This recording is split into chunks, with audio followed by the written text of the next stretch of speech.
The following program contains scenes and language of a frank and explicit nature. Discretion is advised.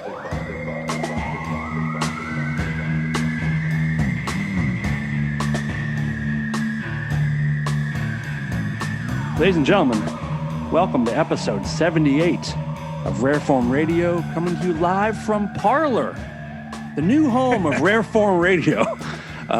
You are joined with your tickets to the end of the world with myself and Steve Isaacs. All right, buddy. It's going down in flames, buddy. Man, sitting here. Did I wear this shirt last time? I don't think you did. I'll try not to talk about too many visual things. I have the feeling, I didn't listen to the episode last week, but I have the feeling I was pretending too much it was a Zoom call as opposed to a podcast. So I'm wearing my AOC shirt right now. The socialist cunt? Yes, I noticed. Oh, fuck, I unplugged my audio here. 1 second. Pro move. I have noticed that we're getting a lot more views on YouTube lately. So a lot of people are watching. So your visual references are playing to many people. Hello, viewers. I'm waving to you now. Let's do the whole thing where we'll just write notes and show each other what we want to say for the whole show.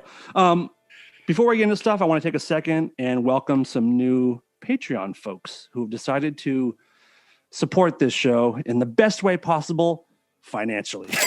So thank you, Andy Napier, for joining. Appreciate it very much. And welcome, Catherine Cook. You guys are very much appreciated. Thank you very much.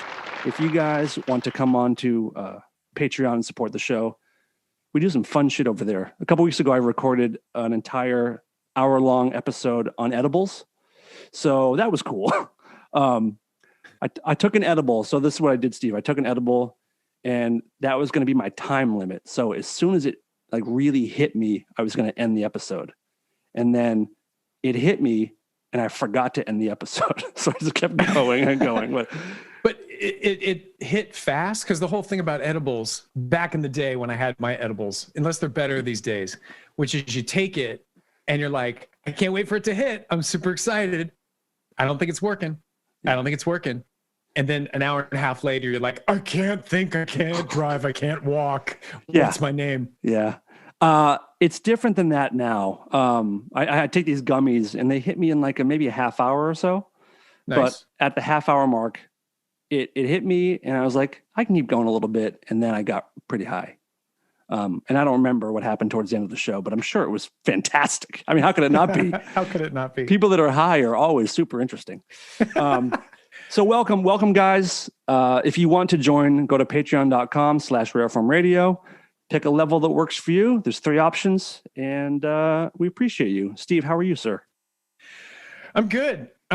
It's the weekend. We talked about last week, me and the wife, we went to Mexico. We kind of threw a little bit of caution to the wind. I had a little bit of mixed feelings about leaving the country.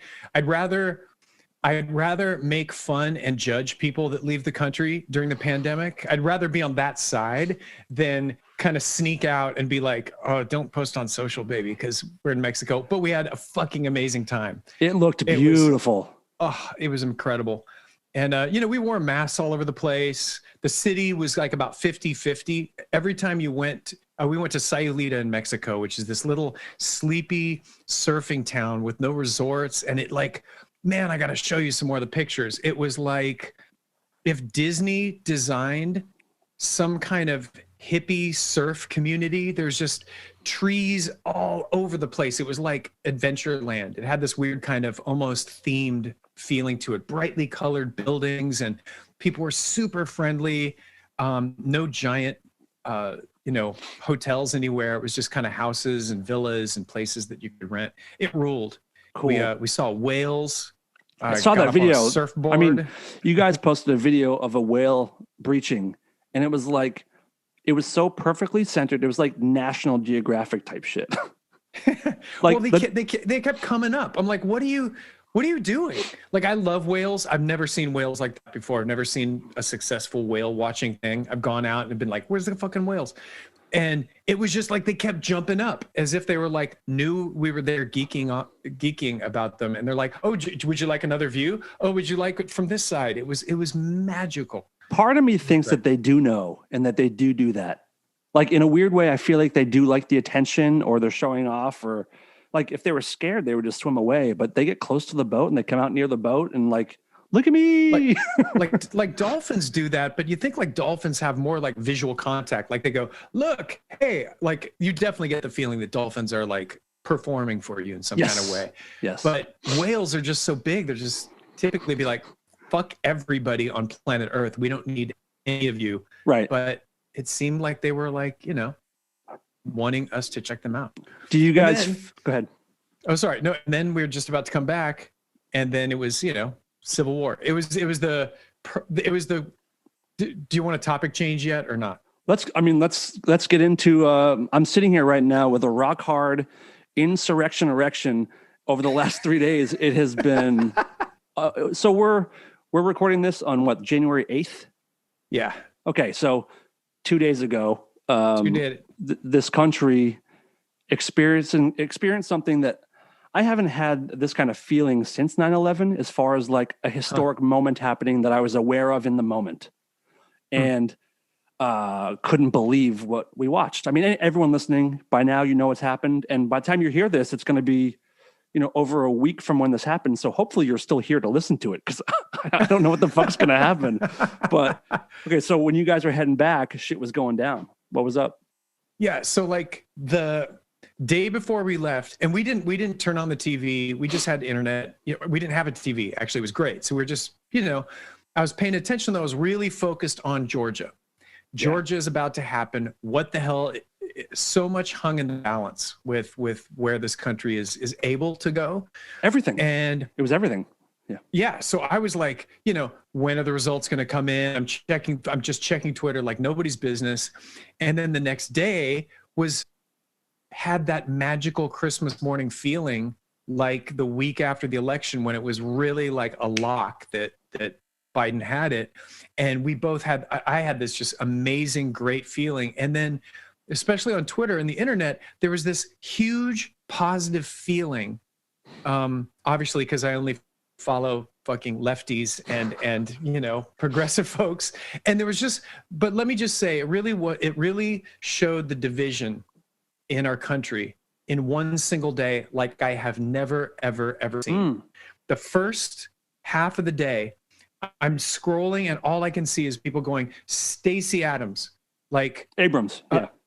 Abrams. Yeah, I'm sorry. Yeah. You know. Stacey Abrams, like, you are a superwoman. Thank you. You know, you didn't win your election, but you went back to the grindstone and you fought and you organized, and we owe this to you. Got Ossoff is a Jew in Georgia, and he made it. And then Raphael Warnock, he made it, the first black senator. Like, there were so many feelings of positivity and change and hopefulness. And then we went to the airport and we waited for our plane, and I'm just looking at my phone, and it was a split down the middle divide of what the polar opposites of that have been drawn by our politics have created. We had the literal best of one side and the worst of the other side. And none of us could believe what we saw. And now I just can't believe the aftermath, that some motherfuckers are trying to pivot it and write around it and say that, oh, is masked Antifa. Just the load of bullshit that I've been hearing since.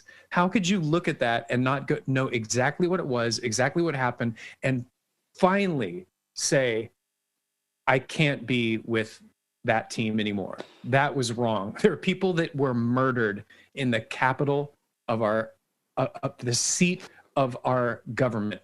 Yeah. It should be a hallowed place. It should be a sacred place. Yes. It was disgusting. Yeah. It was complete insanity. But Cliff Notes, you know, Trump supporters descended upon DC to argue the electoral college results of a fair election, and it was going to be the final hurdle of Biden to be like, you are going to be president. Like, there was the last day. You know, the act of counting the numbers is, I mean, it's a show. It doesn't mean anything. It's just like, what's it called? It's a It's part of the, it's what the fuck? I can't think of the word. Well, I mean, it's a rote circumstance and a performative kind of a thing, but they did have a really empty, shallow coup planned by senators and representatives who weren't going to acknowledge. So that was on one side, there was a quote unquote legitimate revolt that was supposed to happen. And then the frigging dirty, unwashed Jamiroquai legions breaking in the thing. I still even can't even believe that it happened. There's so much irony and there's so much hypocrisy and double standard stuff in what happened on Wednesday. We don't have enough time to cover all of it. And people listening by now, what happened, but that's part of the reason why we're having our guest on tonight. So in a little while, we're going to have my cousin David, who is a police officer in Massachusetts, come on the show, because the police are the police are kind of the story of the summer in a lot of ways, right there with Black Lives Matter and Antifa and Trump supporters. Don't forget the plague. Of course, the plague. Of course. But the police, for a lot of people, have become either the heroes that you hold up and protect at all costs, or they've become the enemy of protecting people's rights, and they're seen as racists and all kinds of shit. So my cousin who's coming on, the cliff notes are, we have always gotten along really, really well. We disagree politically on things. But when I have questions about police brutality or shit like that, I can always go to him and ask him his opinion, and he'll give me the straight scoop on it and what he thinks. And on the flip side, he is only really around cops all the time. So when shit's getting bad, social media wise for police, he will call me and be like, Danny, what's up with, what do you guys think right now? What's the beat on the street as far as cops go? So I've been meaning to have him on for a long time. And I figured with what happened yesterday and the complete collapse of the Capitol Police in DC being overrun by Vikings and old women, I just thought it'd be a good time to have him come on. And to make it clear, he's not speaking on behalf of any police force. He's not speaking on behalf of all police officers. He's speaking on behalf of himself in his thoughts. But he's cool enough to come on. I asked our listeners to send in some questions and comments, and they have. And we'll get to all that. Also, he's just an awesome dude. He's super funny. We also agree on tons of shit. He's really upset at you and I for something we talked about last week, and we'll try to get into that as well. Okay. Right on. You met him at my wedding, by the way. In the meantime, you mentioned something in passing to me today. I've been glued to the news for a few days, and following the people that were injured and killed. And you mentioned something to me that I didn't know about. Can we please? I asked you to stop talking about it because I wanted to hear about it in real time. I'm amazed because you are so on Twitter so often, and every time it's frustrating for me because every time I want to be funny and send a meme to you, I don't think once you've said I haven't seen that before. I'm sorry, I hate that guy. Yeah, I love that one. That one was great in 2017, Steve. So I hate you, but no, I can't believe you to hear this. So the guy's name is Kevin Greason. So the popular picture of him is him with he's standing in front of world's spindliest crappy Christmas tree at his place in Athens, Alabama, which I'm sure is a wonderful, wonderful place, holding two machine guns or automatic rifles. And he looks like most Trump folks, he's white, heavy set. He actually has his hair because a lot of them are bald and just wear wraparound Oakleys. Like that's the fucking move. Fuck yeah, man. Fuck yeah. You will love this. So this is what everybody is saying. I don't know if it's true. So I'm not going to say this is true, but this seems to be the going knowledge is that he got he died from a heart attack that he suffered because he had a taser in his pocket and he tased his own balls multiple times, and that put him into cardiac arrest. No, it can't be real. No, I'm serious. Kevin Greason, the 55-year-old Athens, Alabama man who died of a medical emergency during the unrest in Washington yesterday, posted on Parler with the caption, "I wish these motherfuckers would come to my hood." And he tased himself in the nuts repeated times To death. while he was trying to like climb something or get through a window or something. Tased himself in the nuts, and that's the reason he's dead. I'm not going to say I don't like to laugh at death, because I really do like to laugh at death, and it's a it's a fatal flaw of mine. But that I'll is laugh some at his funny death. Yeah, that's I'll some. I've got a line. I don't wish death on almost anybody. It's hard not to wish death on like a serial killer. Frankly, I do wish death on those people. I can't be all Jesus-y and Yoda about everybody. I'm sorry. So some of those people, I do believe it's not the worst thing if they're deleted. It's a really tough one. I'm on the fence about the death penalty in a big way. I don't necessarily think it's our gig to do that. But if you are one of these motherfuckers who showed up and did this, and as we now know, a cop was murdered with a fire extinguisher. If you're part of this group and you died, especially in a funny way, ha ha, fuck you, rest in zero power. And I hope the joy that your family or the fun that your enemies will have at telling your kids about, well, fuck it, you know. I know what you mean. Part, no, but, you know, I'm with you, but it's okay to be angry too. It's okay to be angry at these people, and at the same time, as angry as I am, I'm sad for them that they have been duped and tricked or like spoiled into this mindset over the last bunch of years. You have to have something seeded in you has to be there already for you to become this kind of person, but it's been nurtured and watered. You know, that seed's been watered for years now, and it led up to, you know, this. And I posted earlier that the president of the United States incited a riot, and that riot has now killed a police officer. So the president is a cop killer, plain and simple. If you boil it down, the law and order president, the guy that so many people love because he's pro-police and whatever, is responsible for the death of, I mean, at least 380,000 people, but 5 more in the last few days. It's wild times. And oh my God, dude, we're what time is it? We're 4 hours ago, the president of the United States, Donald Trump, had his Twitter banned permanently. So good. Like, so good. This whole show isn't going to be a kicking these guys in the nuts thing, but this segment sure as fuck is.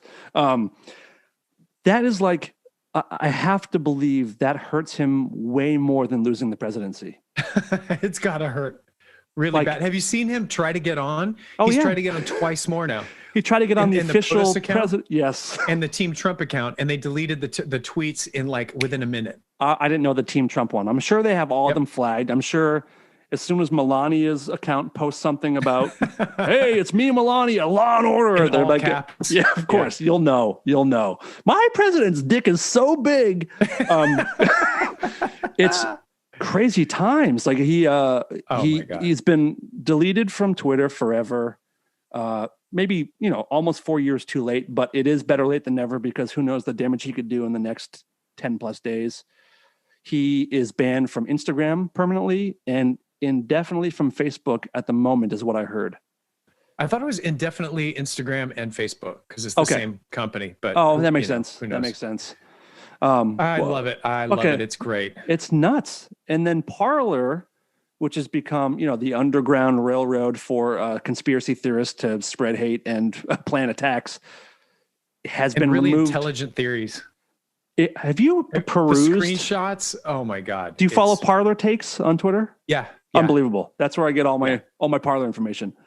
But Parler is a place where, if Twitter had too many rules for you, which is wild, you take your bullshit to Parler, and Parler now has been removed from the Google store today, and I think is being removed from Apple tomorrow. They gave them 24 hours to come up with some kind of community policing measures, which moderation, something or other. Like you kind of can't do. You just kind of can't figure that. I mean, maybe they can like type something up and put it as a front page on their app, but I don't know. That takes time, to like actually come up with a policy and enforce it and all that. So basically tomorrow that'll be off, which it should be already, Google's right.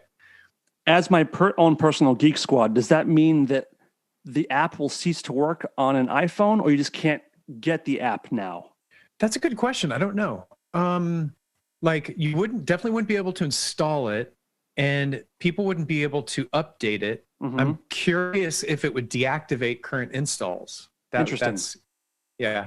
And I love how all the friggin' Trumpers are just, and Fox News are like, this is free speech, and it's the left, the machine of the left turning off free speech. It's not fucking free speech. It's a goddamn app. It's a website, and you signed up for it, and their terms of service, and you didn't apply your behavior to those terms of service, and fuck you forever, you son of a bitch. Yeah, it's not a real thing. He's the president. Yeah. What free speech? He can go on TV anytime and fucking wag his mouth, as we know, as we had to live through in the summer of the pandemic with him every single day, treating national TV like his personal frigging ratings masturbation session.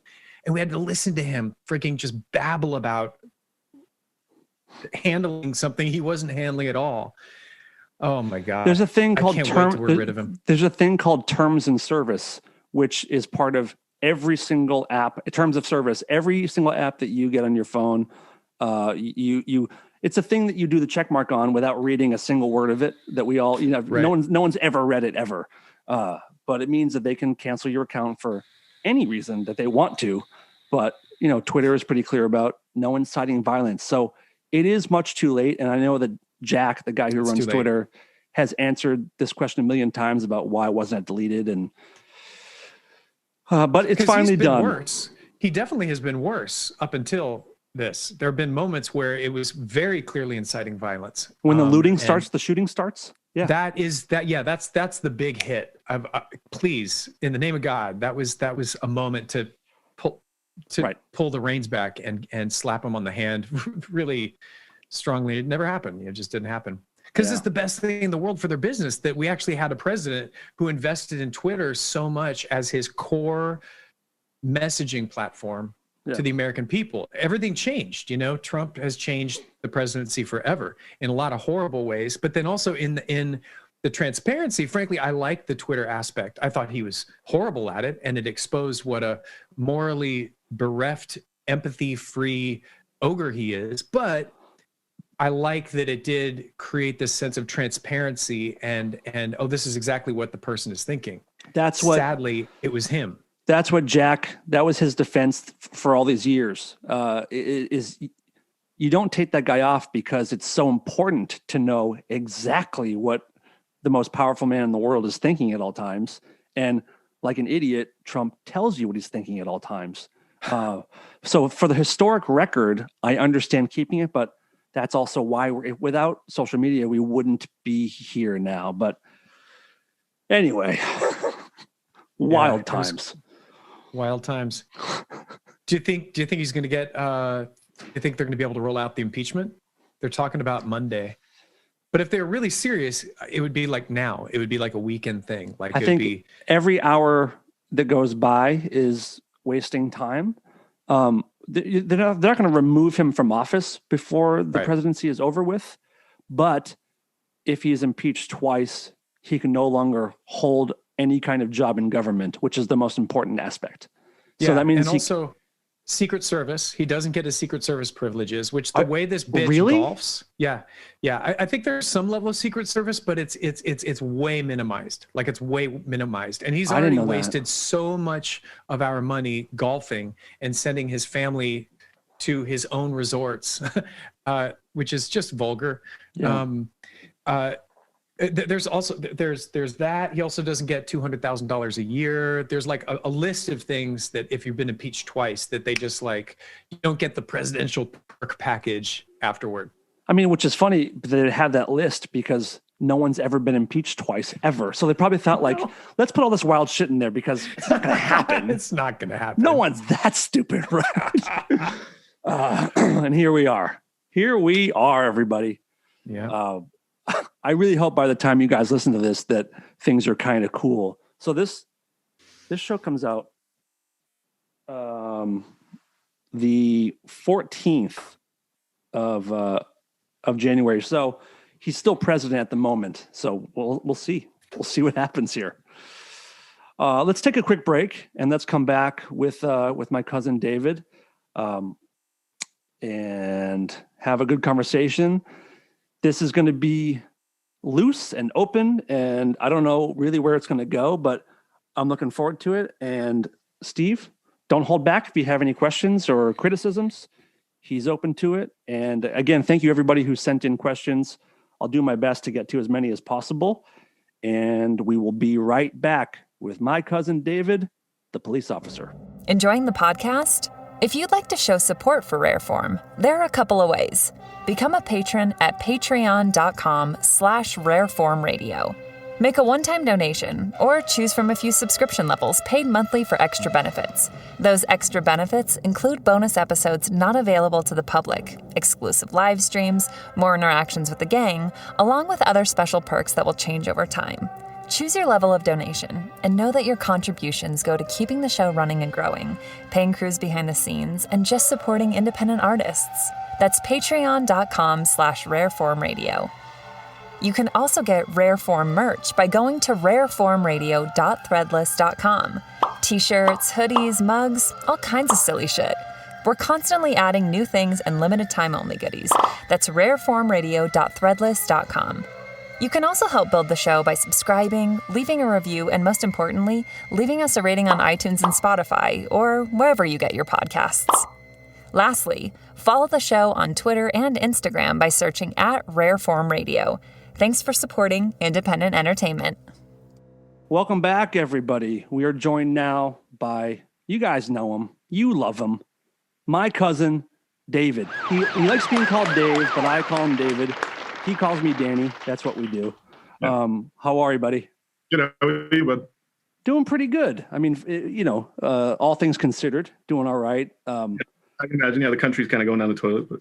Oh, why? What's going on? I haven't noticed. Well, they put out 1984, Wonder Woman 1984, and it's a terrible movie, and it's ruining the whole country. Have you heard that? Oh, so Steve, that's what I was telling you. Well, we actually liked it. Me and Danny. Oh, I know. I heard your show. Yeah. We're in the minority. Yeah. Oh, that's what we're going to talk about. Yeah. So what didn't you like?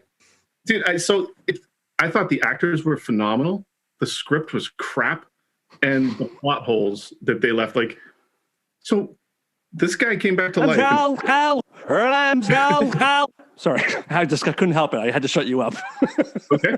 The guy came back to life. I don't know. The guy came back to life and took over another guy's body. Not the guy's permission, I'm guessing. And they had sex. So was that like a Me Too thing? Like, did she rape another? Yeah, that was weird. There was definitely some mysterious plot. What was happening there? Yeah, it was a little weird. Yeah. Gal Gadot cannot rape anybody. Someone that beautiful, like Brad Pitt couldn't rape somebody. I'm sorry. It doesn't work that way. Wait, maybe he could. I'm sorry. I didn't mean that. Women as beautiful as Gal Gadot can't rape anybody, no matter what age they are. It doesn't matter. If Gal Gadot blows a 4-year-old, she's doing that kid a favor. I don't care what anyone says. Fight me on it. But David called me yesterday, and he's like, "Listen, Dan, I don't know if I can talk to you for a while." And I was like, "Oh fuck, what did I post? What did I say about the police? What did I do?" And he's like, "If I were with you now, I would arrest you purely on the grounds of liking Wonder Woman 1984." So it's just I love the first Wonder Woman.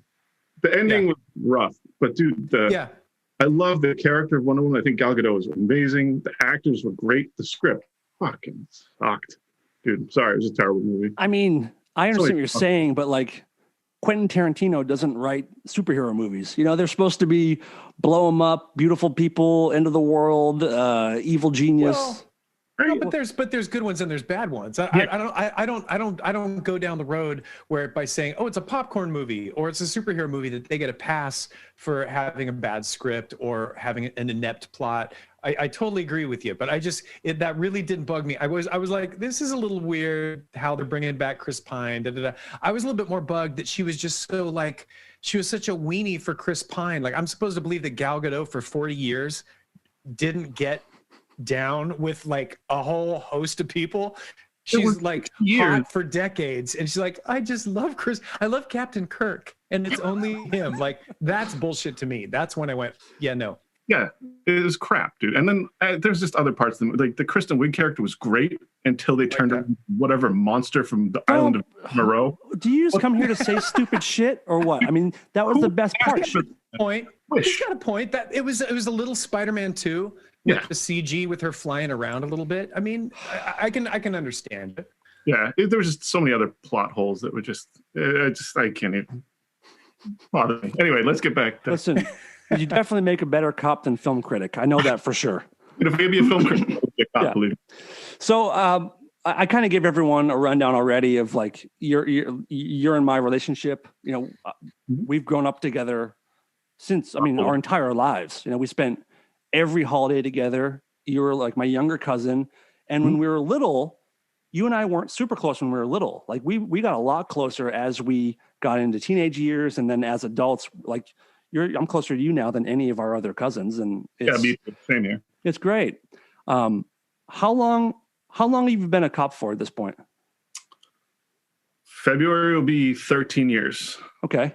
It'll be 13 years. And your father was a officer and a state trooper. And how long was he in law enforcement for? That was a state trooper for 37 years, and he retired almost 3 years ago. By the way, my uncle, Dave's dad, is without any question one of the funniest people you'll ever meet in your life. And when you think of, if you have the idea in your head of a Massachusetts state trooper, it is him. Like the look, the size, the way he talks, it's all great. The famous painting, The Runaway? The Norman Rockwell. Yeah, does that not look like my father? Identical. It's him. It's absolutely identical. Close to that. I thought it was a picture in my house for like 10 years until I realized I was a moron. Oh, I know. It's unbelievable. So does he have the stash? No, he never had a stash. No. And so, question. So the guys that you work with, what's the stash percentage? Well, so we just had No Shave November. So some guys have kept that to look extra, like some guys have handlebars and stuff. But for the most part, I see maybe like 2 guys have stashes in my department. Whoa, okay. So it's different out there. It's the fire department thing out here. The fire department guys. That's true. Yeah, the fire department, they like the Hulk Hogan. That's the move. Down. Yeah. So it's easy to say that law enforcement is in the family. And is it something that you wanted to get into from an early age, or did it just kind of happen? Or give us the way it happened and what it was like growing up the son of a cop. Okay, so it's good because yes and no. Like I grew up idolizing my father. He was my hero. Like my dad's my best friend. I heard you guys talk about your relationships with your fathers. I'm sorry, Steve, that your father disowned you, and Dan's father basically hates everything about his point of view. But hey, but we both like the Red Sox, so everything's cool, man. But my dad's my best friend. Like he's always been that guy. Like he was super supportive. He never made me want to be a cop. Like he never said like you got to be a cop. He was like he pushed me to do other things. But I always kind of liked it. I idolized it. And then my mother had a big influence on me when I graduated high school. I actually graduated pretty high in my class. I got into a top 10 business school in the country. I went there.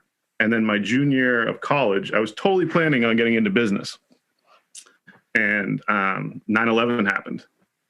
And like I was a junior in college and I was in my dorm room and I remember it and I'm like everything kind of just messed my brain up. And I think a lot of people felt that way. And I decided I wanted to do something about it. And that's when I made the decision I wanted to join the military and get involved for my country. Like I felt a lot of pride. So I was going to drop out of college and my mother threatened castration on me. So you don't want to cross his mom, by the way. Yeah. My mother is 5 feet tall. My dad is 6'6", and I am way more scared of her. Oh, she'll fuck you up. She will rip your eyes out, bro. So I decided yeah, like, all right, I finished college. And then my mother tried to push me to go into business. I ended up deciding I was going to join the military. First, I wanted to be a pilot at first. And I went to, where was it? Worcester, I think. And I was going to be a Navy pilot. Like, I looked into it. And they give me all the tests. I did all the written tests, the exams, the eye test. 2 weeks into the fucking process, I go for my medical eval to get into pilot school. And the guy's like, by the way, how tall are you? I'm like, well, I'm 6'5", 6'6", depending, who's measuring me. He's like, yeah, you can't be a pilot. Oh, you're too tall to fit in the planes. I'm like, what? Wow. Nobody fucking told me that for 2 weeks. What am I? Like, yeah, you gotta be like under 6'2" to be comfortably sitting in the. That should be the first thing. Like, you go to that line on the wall. Must be this short to be an Air Force pilot or whatever it is. Military intelligence. Like, let's get. So I kind of got a little heartbroken there. They said I could be like a helicopter pilot, but it would have been a whole different commitment and change of stuff. And so I decided to go, instead of going officer, because I had a college degree, I could have gone officer. I decided to take a program they were offering where it was like 2 years of enlisted duty, 2 years of active reserve duty, called the National Call to Service, because they just needed a bunch of bodies, because like they need the military to get beefed up after 9/11. So I decided to enlist in the Navy and go in a military police program, and I scored high. They put me in like a specialty unit where I guarded national assets, and we were working with the Marine Corps, because the Marine Corps used to do that. And what they wanted to do is have the Navy take over for the Marine Corps, so the Marine Corps could all go fight in Iraq. So we were working hand in hand with the Marine Corps. We were like a joint unit. I got put on what they call a fast team unit. It's like a fast team. So it's like basically like a military SWAT team. And what we would do is anybody stole something that was very important to the United States, we would chase them down, like through the streets of Seattle or whatever. And it'd be like the movies, So we trained for that type of stuff. So like National Treasure with Nick Cage, like you would be after Nick Cage. Yeah, I'd be the black helicopter coming down the ropes. But that's you. Okay. I'm gonna steal a Declaration of Independence, and David's gonna come get me. Who knew how friggin' easy that actually would have been? That movie would have been so boring if we knew you could just fucking walk in the front door. So someone made a point that it's easier to get to storm the Capitol than it is to get into a Trader Joe's right now in Los Angeles. Anyway, Dave, so pick it up. Yeah. Anyway, I got trained in all that, like room entry stuff and like close quarters battle. The Navy SEALs came out and trained us and did all that stuff. And at that point, they were like, okay, well, we need like those types of teams overseas right now. So you're getting deployed with the Marines. And so then I was like, next, I'm basically a Marine. Wow. They called me a devil dolphin. That's a cool name. Marines are devil dogs. Is what they're. And so they called us devil dolphins because we're basically Navy guys that were just serving with them. And so anyway, that's a long story how I get to be a cop. But after the Navy, I got out and I just decided I wanted to like be a police officer. I enjoyed helping people. I like doing that kind of stuff. And I thought I'd be good at it. And sure enough, next thing you know, I got hired almost like immediately in a small town. Not a small town. What would like 30,000 people in my town? Yeah, I mean, it's not a city; it's a suburb of Boston. Yeah, suburb of Boston, and I liked it. I was kind of thought about going to state police, like my father did. I took the test after a couple of years on the local department. I got into the state police academy, and then my first week there, I tore my rotator cuff, like during the first week of the state police academy. And I was lucky because my work gave me a leave of absence, and they wanted me back if I didn't make it through. And so I came back. The state police were thinking about letting me back in. I said, forget it. Like, I'm just totally happy in the small community. Yeah. And I love being a small town cop. I say small town, but like a suburb cop. I love it. What do you love most about being a small town cop?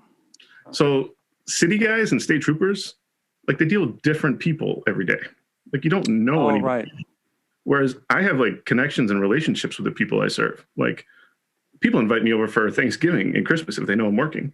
Well, they're just doing that so you don't arrest them later. You know that, right? No. I swear to God, it's nice. We have like a real community like situation, and I love that. And get to know people. You get to kind of. I mean, I know the town, and I live 5 minutes away, so it's like it's great. It's like it's an easy thing. My wife can bring my kids if I'm working doubles, and which is nice. So, but I imagine the worst part of being a small town cop is when you have to deal with people that you know in many times the worst moments of their lives. You know what I mean? At times. Yeah. I know some of those people. How do you emotionally, how do you deal with some of that stuff of if you have to go to a friend's house or a family member's house, or I don't know if it's ever happened where someone you know has like beat their kid or something, like, or abused their wife or something. How do you deal with that kind of stuff? It's not easy. Chances are going to a call like that, I'm not going to be alone. So I probably wouldn't take point on any of those types of calls. But you got to do the job first. My whole motto of being a police officer is like the top priority is preservation of life.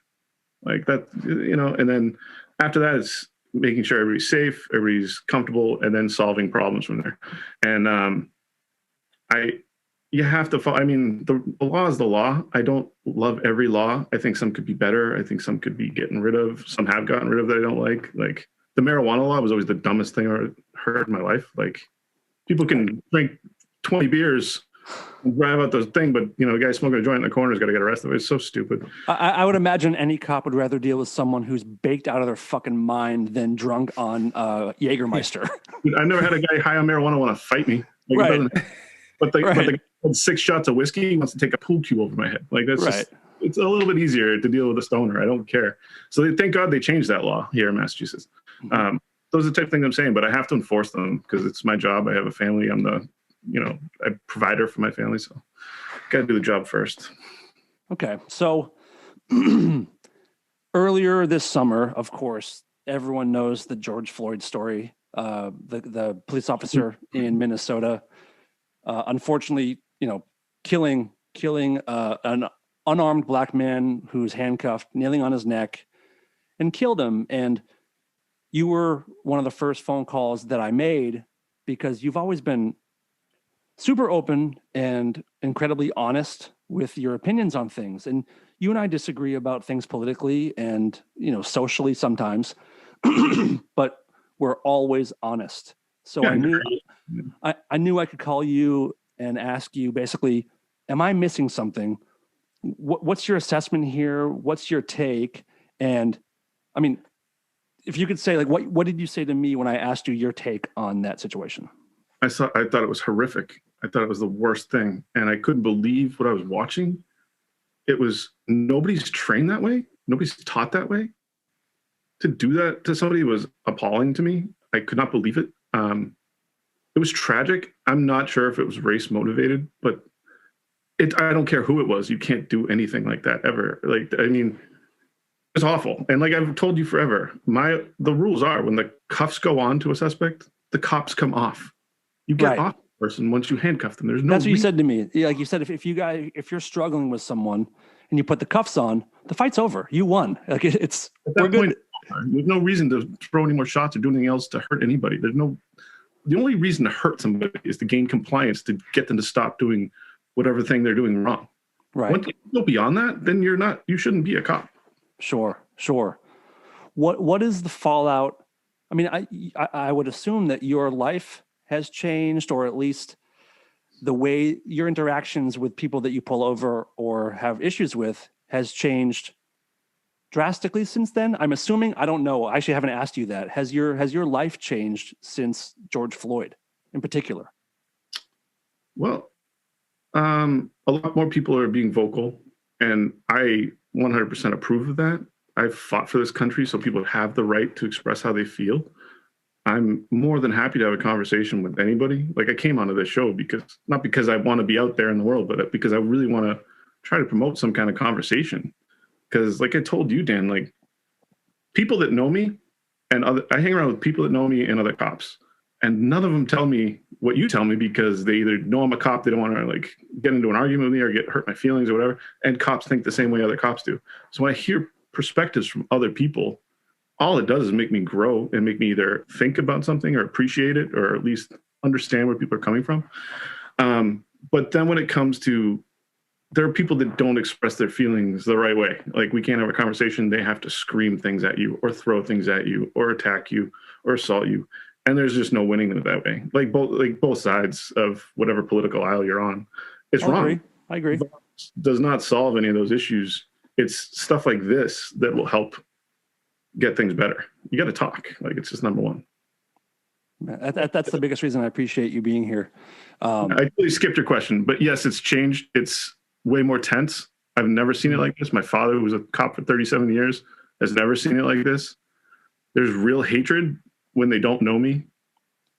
They see me as like an authoritarian figure when I believe you have to be more of a service to them, where I should be helping them, but they don't want to see it that way. They just see the small clips or viral things that horrible things happen, and don't see the 100 million good things that are done. Right. That's something that I've said before, is that you don't see every time a cop does his job right. Right. Like I said, I made the point, we don't cover the news every time a pilot lands a plane safely on the runway. Yeah. It's not news when things go right. But when seemingly it seems like Black people are killed at an alarming rate by police officers. And George Floyd was obviously there was nothing new, but it just, with the country where it was, with lockdowns and COVID, people were already on edge. And for some reason, it just set everything off. So everyone's view now is that cops are the enemy. It's just, that's what we're seeing right now. And actually, I understand it. The anger when all of us watch that kind of stuff is immense. So the badge does become a symbol of guys that do that, because it didn't seem like a one-time thing. We see it all the time. And the more that phones have been around and technology, we do see it more and more. And I'm sure it makes it really hard for you, but I know you understand where it's coming from, even though it's not fair to be directed at everybody. But I think, Steve, what's been your opinion of police, either historically or especially since the George Floyd stuff? I actually haven't talked to you much about it. I mean, I've always had a huge amount of respect for police officers, because I've had only good. I mean, the worst stuff that ever happened to me was like throwing parties. You remember back in the Valley, and like cops would come by, and they were just the nicest people, because I would always be super respectful and like, I'm fucking up, I'm having a party, things like that. I've been pulled over, whatever. My experience has been just golden, and I have such respect for folks that have to face potential death every day, depending on what your beat is. That's something that I don't ever have to worry about. And I get to have a happy, hopefully secure life, because these folks are out there in the middle of the night tending to the business of keeping society together. So I've always had a huge amount of respect for police officers. The stuff this summer, it happened so frequently. It was a monthly thing. It was like the school shootings back when there were schools. It started to be like every month. You're just seeing it became a habit, which is painful and something very deeply wrong with our society. And now that we're all stuck inside, or hopefully supposed to kind of be stuck inside, it turned into a pressure cooker, and we start seeing Black person after Black person murdered. And remember Rodney King? Like, remember back in the day, he was beaten mercilessly, and LA was on fire. Like that play, like people it was the end at that point. And we are 20 plus years later, but now we're seeing people murdered in real time. It's so painful and tragic. And that's coming from like a white guy who gets to not have to think about racism. I get to be I get to be happy-go-lucky and worry about problems with my dad, or can I get a job? Can I pay rent and shit? I don't have to think about, I'm in this country and there's a whole shit ton of people that don't want me to have the fair shake at the American system or dream, or want me dead because of the color of my skin. I've never had to worry about that. I have the luxury of going, I'm not racist. I want everybody to get a fair shake. But, you know, if you're Black in America, you're constantly pushed into this place of having to represent being Black and having to, like, you know, overperform or defend yourself or always be on the aggressive. And it's just, once they just were being murdered over and over and over, the George Floyd, the events of George Floyd, the only positive is that it created the racial conversation that we had. It created a racial revolt. That's the only positive thing. I felt a positivity that right afterward, I mean, I felt like I was naked. I felt all of a sudden like, you know, those dreams when you wake up, or, you're like, I went to school and I was naked. I had this feeling of, I'm a white guy and I haven't really looked very deeply at how entitled I am, at how easy I get to have it if I choose it that way. And it made me feel really like I needed to take some stock, and like I heard from some folks, like, to shut up and listen and try to understand what the Black experience is more than I ever had. And all that was the positive part. What's so fucking tragic is, you know, Dan, we went to some Black Lives Matter marches, and they were positive as living hell. They were positive. Yeah, there was, you know, defund the police, all cops are bastards. There was elements of that, but the core of it, the core of it was people that were just like, this has got to end. And like, are you, if you're Black, it's your time to let everybody know what you have been going through. And if you're white, I felt you're on point to start to learn how to be a friend and an ally in a different way than you ever had. And that was such a good moment. And then that became weaponized by the president. And they made it seem like it was a lawlessness, bedlam, Antifa road warrior out there. And I'm sorry, like, it wasn't, you know, like, yeah, in my opinion, it wasn't. I went to one rally, and it was with my wife and you and your wife, and it was incredibly peaceful. And I'm like, my dad is someone who was considered every protest for Black Lives Matter to be a riot. No matter what it was a riot.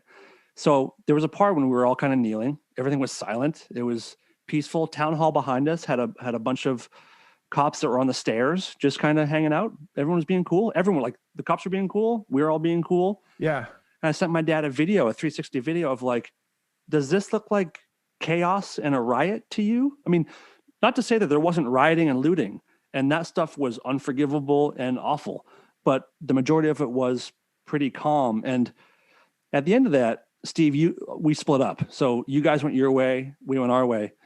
And as we're walking back to our car, there was a couple barricades and maybe 10, 12 LAPD officers that were standing on the other side of the barricade, just talking to people as they went by, almost like inviting them to come kind of do what we're doing here, Dave, you know, to come have a conversation. So I was talking to a chief, I believe it was, and I kind of just asked him, like, do you know why we're here? He goes, yeah, you guys as a whole don't think that you think that we don't protect everybody, and you think that we treat Black people differently, and that we're too violent. And I said, yeah, but, like, do you agree with that? And he totally disagreed with me. We had some good back and forths, and I heard him and he heard me. And at one point I asked him a question. You know, I said, you're a chief, so you must have been doing this for a long time now. And I think he said 14 years or 15 years. I said, okay. So in all your time, have you ever seen what you consider to be excessive force by a fellow officer in all your 14 years? And he looked at me and said, no. And I just think, being an LAPD cop, I just can't imagine that's true.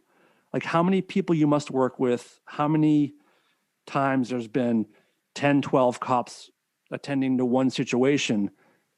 As a human, there has to be times where someone falls out of line. Like I have a bunch of friends who are really great people, but in 10 years, I've seen all of them do really stupid shit.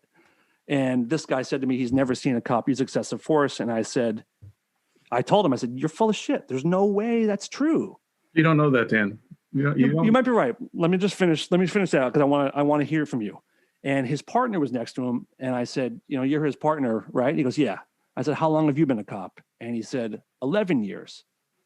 And I said, same question to you. Have you ever seen what you would consider excessive force? And he said, no. And I just kind of said, this is the problem. So between the two of you, there's 25 years experience in Los Angeles. Both of these guys worked in Watts, which is like where Boys in the Hood took place, Compton, Bloods, Crips territory, where I would expect more violence than usual, So I personally think it's impossible. But David, I would love for you to tell me why you your response. So I don't know, but you don't know either. True. And I can tell you, I've been a cop for 13 years and I haven't seen any excessive force. But again, I work in a suburb. We don't go that many use of forces. Right. It doesn't happen as often, obviously. I mean, it's a much calmer situation. I think finances has a lot to do with it, and the town I work in is better financially off. But I haven't seen it. Now listen to me. I have seen videos where I have definitely seen it. Of course, yes. But personally, firsthand, I've never seen it. Does any part of you find it hard to believe that an LAPD officer of 14 years would have never even seen something considered excessive force, or does that check out with you? Yeah, I think it checks out because I think and I'm not trying to disparage, there are absolutely cases of excessive force used. So let's get that right off the table. But I remember friends of mine used to ask my dad, how many times have you shot your gun or pulled your gun on? He said 0. He was a state trooper for 37 years. It never happened. The closest he came to killing someone was me. Yeah. And we'll tell that story later, by the way. But I mean, it was 0. He never had to pull his gun on somebody. I think he got a handful of fist fights, but that was about it. I don't think it happens as frequently as people think. Some people think we get into shootouts every day. Right. Or I go hands-on with somebody every day. Dude, I go hands-on with somebody maybe once every 2 years. Right. Maybe. And there's time happened 3 days in a row, and then there's happens where it happens for 5 years. It just doesn't. It's not as common as you think. Cops are more showing up things as they're either after they're happening or, at the tail end of it. We don't get there as it starts. Nobody calls the cops when there might be a fight. Mm-hmm. It takes you time to get there. It's not as common as you think. Now there are definitely cases of it, and there are bad police officers. I'm not saying there are not, but I personally haven't witnessed it. So I don't know what their experiences are. LA has way more people, so maybe you think it would be way less probable, but it could have happened. I mean, also, I'm definitely clouded by the reputation of the LAPD, which is awful. I mean, it has been since, I was telling you last night, the LAPD is considered widely to be the most corrupt police force in the history of the country, next to, David, I think you said maybe New York back in the day, where there's cops that are that wasn't so good. Yeah, mafia dudes. But as a whole, the LAPD has been pretty crooked with the war on drugs and all kinds of wild shit. So what do you, in your opinion, as one cop, how do you explain what we see as Black people being targeted more than white people? Why do we see that over and over again? And why do we see white guys that are armed being, so that shooting in Kenosha, the white kid that shot 2 or 3 people and walked towards the cop car with his fucking gun over his chest with his hands up, the cops saw him and drove past. And then we see someone like a Jacob Blake or George Floyd or Tamir Rice, that the young kid that was killed. We see over and over these unarmed Black people being shot. You can't speak for these cops. I know that, but nope. Why do you think this happens at an alarming rate? Or why do we see that? Well, in you brought up the Kenosha case, and it's interesting to me because I do believe the cops got like tunnel vision. That happens where you literally get stuck in a tunnel. Like, okay, there is a shooting over there. You see a kid walking this way with his hands up.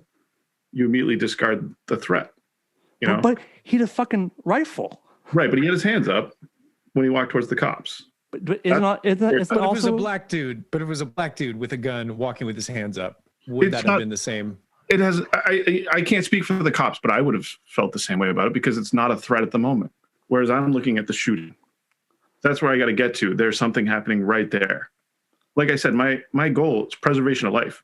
If it came to me like catching the bad guy that did the shooting or saving the life of the person that got shot, I am 100% going to try to save the person's life that got shot first. Okay. You can always catch a bad guy later, but you can't save a life later. And that's my number one priority is preservation of life. And so I'm hoping this is what happened. This is how I would feel. I put myself in a situation, tunnel vision. It happens. You got to break out of that. And I got to get to that location. And I'm assuming that the shooting is there or there's more shooting happening. Somebody walking this way with their hands up, I don't care what color they would have been, would not have impeded. Even if they'd gun across their chest, I would have gone there because there were guns everywhere that night. There was hundreds of people with guns. I would have gone right there. Like, and I can see that, or at least that's how I would judge it. And I don't know if that's what happened or not, but that's, I'm not making excuses. Right. Not to poke holes in what you're saying, but if there's hundreds of guns around and you're a cop and you have tunnel vision, why wouldn't you have your fucking head on a swivel looking at everybody? And right. And then also, I think the international sign of like, I surrender is this move. So when you're fucking walking towards a cop car with a rifle on your chest from the area where the shooting just happened, I'm not a cop, I'm not trained, but my assumption would be this guy's turning himself in. It very well could be. I can't judge what happened. Like I said, but I could see it as I'm not a threat. Don't shoot me. Mm-hmm. Whatever, you know. So, but I'm not making excuses because I don't know. I wasn't there. Mm-hmm. Okay. So fair. Why is I mean we could exchange stats all day long, and there are stats that I could use that make police look bad, and then you could use stats that make all my stats seem false, even though they're both true or whatever.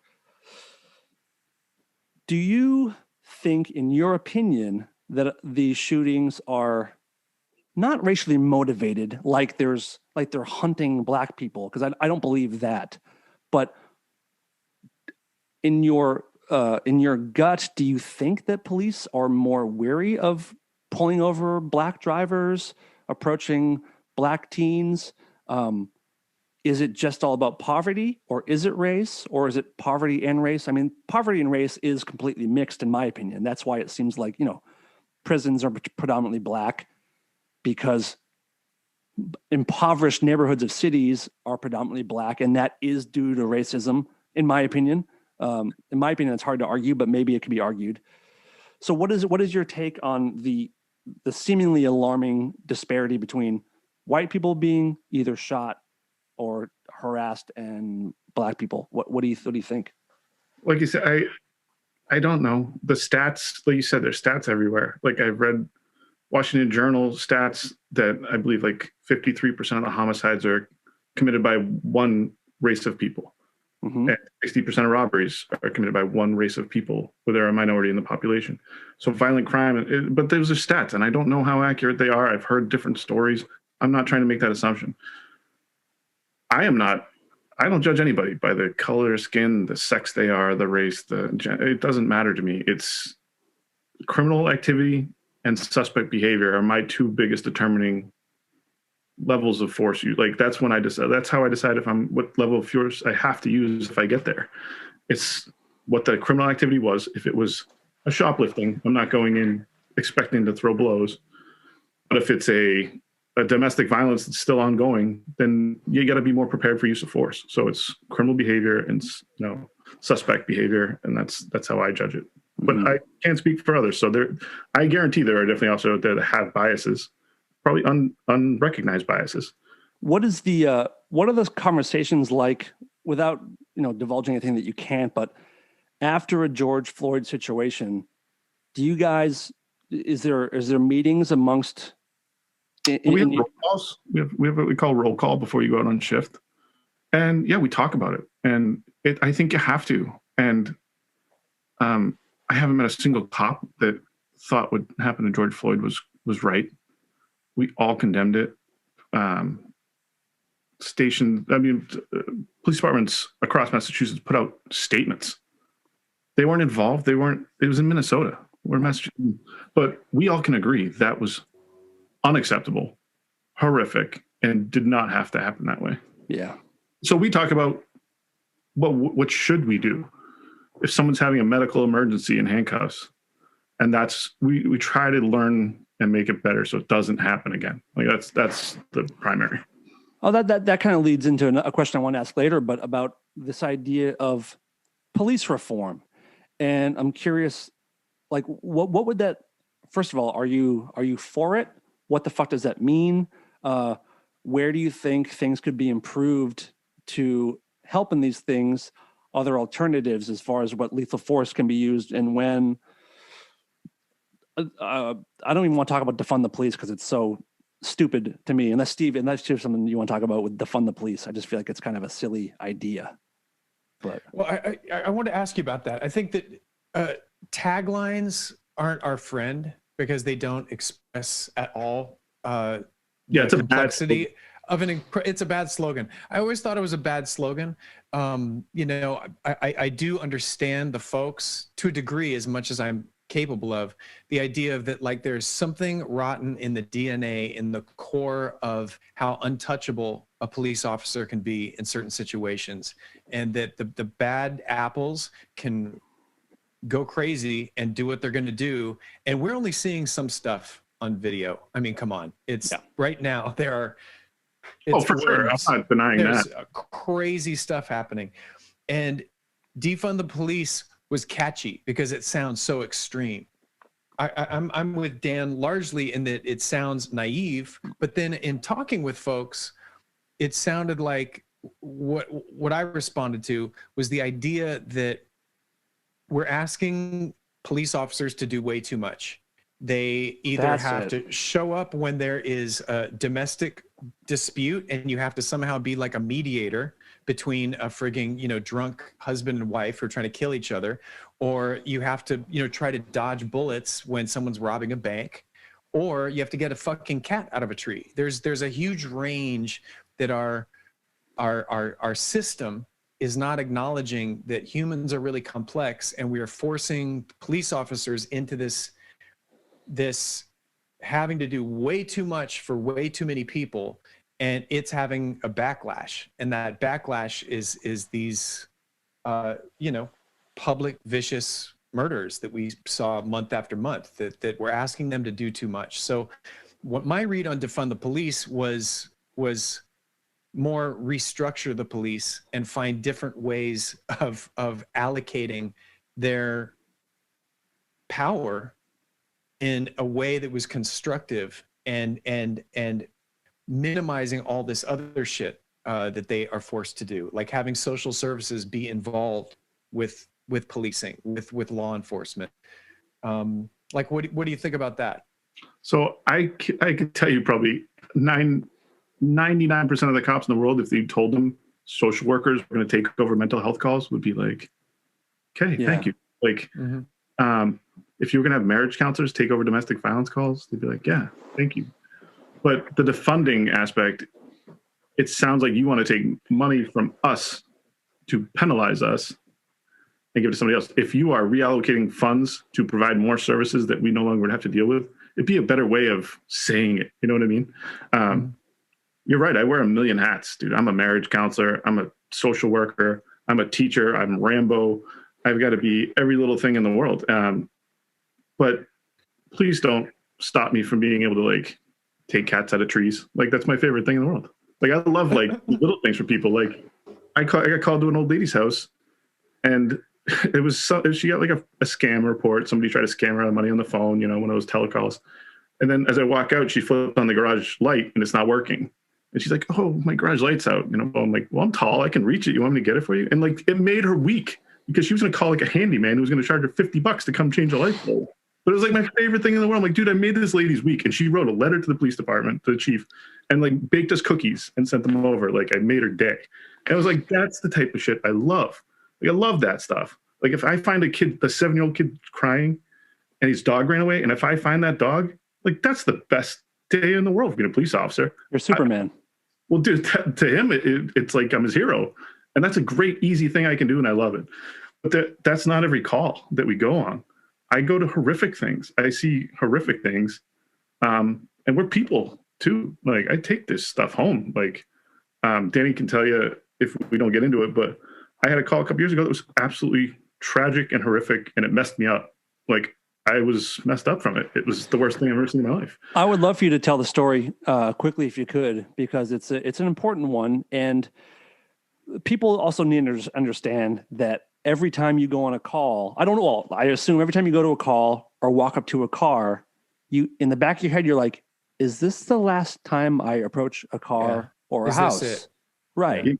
You got to think that we're not out there swinging dicks, being assholes because it's fun or anything like that. It's because I'm not saying scared, but I'm like, we have to think about what could happen. Cops are getting killed. Like, it doesn't make the news nearly as much.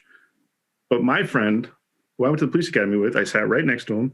We're partners in the academy. He's the only guy in the class taller than me. So we had to fight against each other when we did defensive tactics and stuff. He got shot and killed in the back on a traffic stop 4 years ago. He had 3 children. And I sat at his funeral with protesters outside cheering his death. And my wife sat next to me, and I have 2 sons, and she was heartbroken over stuff like that. Heartbroken. It happens. And I have to think that in the back of my head, like, if this could happen to me. And she thought that too. The first 8 years of my career, nothing bad happened to me. Never got hurt. But now all of a sudden the game has changed because this guy worked in a town just like the town I work in. He sat right fucking next to me, and he got shot and killed at 43 years old. It's like, that is horrific to think that could be me. I could orphan my children, widow my wife. Anyway, so yes, we think about that stuff. It has to be real because more cops have been getting killed lately than ever before. And you could have been one of them a couple of years ago. You got a call, and I would love for you to walk us through it. I mean, not a super long version, but like the cliff notes, important shit, what you were feeling emotionally, and kind of let people know what it can be like to be a cop, a human being dealing with this kind of stuff. Yeah. So I've told this story before in your show last year, I think, but I'll give you a brief synopsis of it. I was working a double shift. So it was a evening shift and a midnight shift back to back. It was 16 hours in a row. It was right around shift change, which is like 11 o'clock. It was 10. I'm sorry to stop you right away, but how does that seems unsafe to me to have an armed officer working 16 hours straight, like at the end, fatigue, driving around, having the ability to choose to use lethal force. Like that seems like a long shift for someone who has the. I mean, I'm not going to say anything about that, but they've done studies on how much sleep a person needs, how many hours a person can work in a row, and that's what they determined. It's 16 hours and then 8 hours off mandatory. Okay. You can't work in 16 hours. All right, cool. So anyway, I was working a double shift. It was right at shift change. So I just worked like 7.5 hours. I was going to get coffee because I was staying on all night, so I didn't have to rush back. All the other guys working went back to the station to get relieved. So I'm like, all right, I'm going to go get a coffee at this gas station on the street. I start going to the gas station. They call over. Domestic in progress. I happen to be about a half mile away. Everybody else is about 8 miles away. So I'm like, okay, I can get there. I start shooting there. And then they update me on the radio. There's been a report of stabbing. Okay, way more serious. Pull up to the house. And I'll cut a lot of stuff out because you can listen to the full story if you want another time. I don't know what episode it was, but Danny and I talked about it. But anyway, I get to the house and I see a kid leaning out the second story of the window. He's covered in blood and he's screaming and yelling. And he's like, where are you? Where are you? I'm going to kill you. And he's talking about the devil and all sorts of crazy stuff. I'm like, oh, man. So I go in the side door and I'm immediately confronted by an older woman in the kitchen who is covered in blood, head to toe. She looks like, you ever see the movie Carrie, Steve? Mm-hmm. Like that blood, like Jesus. She was red. What happened was her son was having a mental episode, grabbed a pair of scissors. He had stabbed her in the head. Now, he missed her temple and hit right here. He hit her cheekbone. If he had just been like a millimeter, it would have edged up into her brain, but it edged down into her cheek. And he sliced down and cut her face wide open. Oh. So anyway, she's like, upstairs, my husband badly hurt. He needs help. And I'm like, what's going on? Who's doing this? And she said, it's my son, Ben. He stabbed me. And I said, okay. I ran up the stairs. There is bloody handprints, blood all over the floor, blood everywhere. I get to the top of the stairs. I look in the side. There's an older man on the floor, pool of blood. I see open stab wounds in the back of his head and neck, like gashes. These look like the scissors that like the kindergartner from Charlie Brown would use to cut like Edward Scissorhands size. They're humongous scissors, shears. Right? So I see him. I check his pulse real quick. I don't feel anything. You don't see he's breathing, but I hear screaming from the master bedroom. So I have my gun out, obviously, and I rush over there. And you're by yourself. You're by yourself, right? I'm alone. Everybody else is back at the station. I ride in a single car. So I have help coming at this point, but I'm updating like, okay, I've got step it up. I've got serious injuries and I'm looking for the suspect in the house right now. I've been told there's other people in the house, a 10-month-old baby, 20-year-old girl, and possibly a 24-year-old male. And I'm like, oh my God, like, am I walking into a page? Am I walking into the worst thing? And yes, it was. But so I hear the master bedroom, I hear screaming. I go in, the door is locked for the bathroom, and I can hear him in there screaming and yelling. So I kick open the door. The way the bedroom was set up, the bed was right like 4 feet from the bathroom door. So I had nowhere I could go. I couldn't back up. I couldn't create any distance. And I see him standing there in the shower. He has no shirt on. He's got pants, long stringy hair. And he took the dad's blood and like rubbed it under his eyes like a football player, like going to war paint. And he's holding the scissors with a handle in each hand. He's kind of looking down and he looks up at me when I kick open the door. And then I start yelling, like, drop the weapon, drop the weapon. He kind of turns his head to the side and smiled like a Joker in a Batman movie, like a villain type thing. And then he winked at me and he started to move forward towards me. And I'm screaming, I'm going to kill you. Stop. I said, I'm going to shoot you. Stop. I don't want to have to kill you. I talked to him. He started talking back to me. I'm like, listen to me, drop the weapon right now. It's not over for you. He dropped it. I got him out of the shower, put him on the ground, handcuffed him. I can hear the cavalry arriving at this point. I hear officers coming. I'm out on the radio. I'm like upstairs. I got the suspect in custody. Mortally wounded male in the bedroom upstairs, wounded female in the kitchen downstairs. So anyway, try to do CPR on the father. He passes away. Mother's okay. Like I said, it was more superficial than anything. It got the cheek. So to backtrack, the way the story came out after was this: he's a 26-year-old man. His parents brought him to the hospital that afternoon, to try and get him treatment because they thought he was acting strange. And he has a history of mental issues. The hospital said, we're full right now. Come back next week. We don't have any room for him. And it's okay. They bring him home. That's what the hospital told him. How that's not a malpractice suit, I have no idea. But they bring him home. His girlfriend is kind of staying with them part-time. Also in the house is his 22-year-old sister, her boyfriend, and the 10-month-old baby. They're staying in the house, him and the girlfriend in the bedroom. About 10 o'clock at night, he starts going through her phone when she goes to use the bathroom and finds text messages from her ex. And he freaks about it. And he starts yelling at her. He grabs her, puts her on the bed, starts hurting her, says, if you don't have sex with me right now, I'm going to kill you. He starts strangling her. She tries to fight back. Mom hears the commotion from her bedroom. Mom comes in, tries to get him off. He takes the scissors off off the shelf, stabs her in the head. Takes the scissors out of mom's head, hits a girlfriend right in the chest. Dad comes in at this point. He goes back up to strike girlfriend again to try and kill her. Dad grabs her by the wrist. Him and Dad start going at it. He gets the better of Dad 10 times, the back of the head and brainstem in the neck. Kills him, kills the dad. Kills the father. He's then searching the house for the girlfriend, who the mother has pulled off the bed and has tried to get her downstairs. Now, while this is happening, his sister, the 20-year-old sister with the 10-month-old, and her boyfriend are outside having a cigarette, listening to the baby monitor.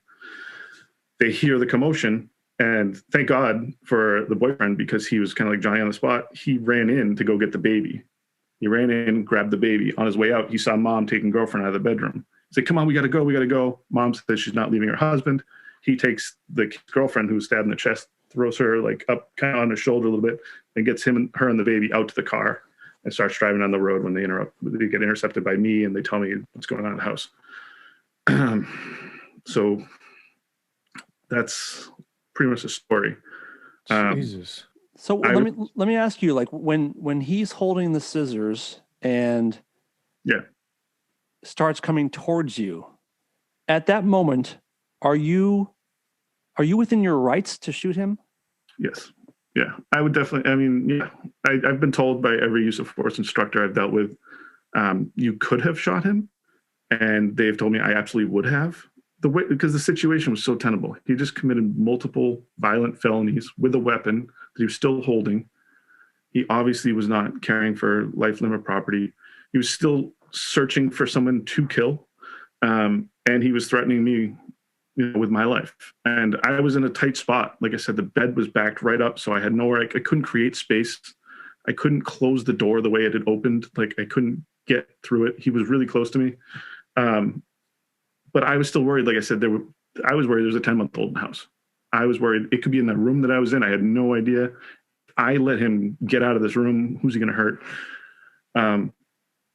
So he was not getting past me, but I thought for 2 seconds, I didn't have to shoot yet. Like I'm not a trigger happy guy. I don't want to kill anybody. I don't have to do it. Let me try and talk this kid down. Like, let me see if I can get him talking. Like he hadn't said a word yet to me at this point. He's just completely laser-eyed on me, 100-yard stare right through me. And I'm like, listen, dude, it's not over for you. It's not over for you. Stop. Like, drop the weapon. Let's talk. And he started to calm, lowered his shoulders, looked me up and down, and just dropped the scissors. I wouldn't want to fight you either. No, I'm a big dude. You're a big dude. I told you in the previous podcast, we arrested him. We brought him back. The state police crime detectives came, the homicide team, and they were interviewing him in our interview room at the station, like 3 a.m, and they're talking to him. And there's a tape, and they're asking him, well, what happened when the cop got there? And he's like, well, yeah, I really thought about trying to kill the cop to get past him and get after my girlfriend. And they're like, well, why didn't you? And he's like, the cop was fucking huge. Like, so if I was like 5'10", he would have still tried to kill me. But the fact I'm 6'5". See, like we all know, ladies, size matters. Now we know it really does matter. I'd like to point out too that like you were recognized by the state of Massachusetts for your decisions. Yes. What happened with that? What was the honor again? So the Massachusetts Police Association and the Lieutenant Governor and the Governor office obviously decided to award me the Medal of Valor, which is the second highest medal you can receive for police officers in the state. The only other higher one is Medal of Honor, and they usually only give that posthumously. So I was very proud to get it. But like I said, that call changed me forever. There's not been a day that has gone by I don't think about that family, the kid, the father. I guess I've dealt with the family before. I never dealt with the kid, the son, but I've dealt with the father and the daughter. She was a bit of a party girl, but nothing major. But that changed my whole life. The 2 incidents that changed my life was my friend getting shot and killed, and that incident that I had to deal with. And I honestly considered possibly going out on a retirement, like an injury retirement after that. But I knew that I'm the type of police officer that I would want. I don't know how other people feel about it, but an officer that uses his head to not have to use force if he doesn't have to, even though I'm authorized to do it.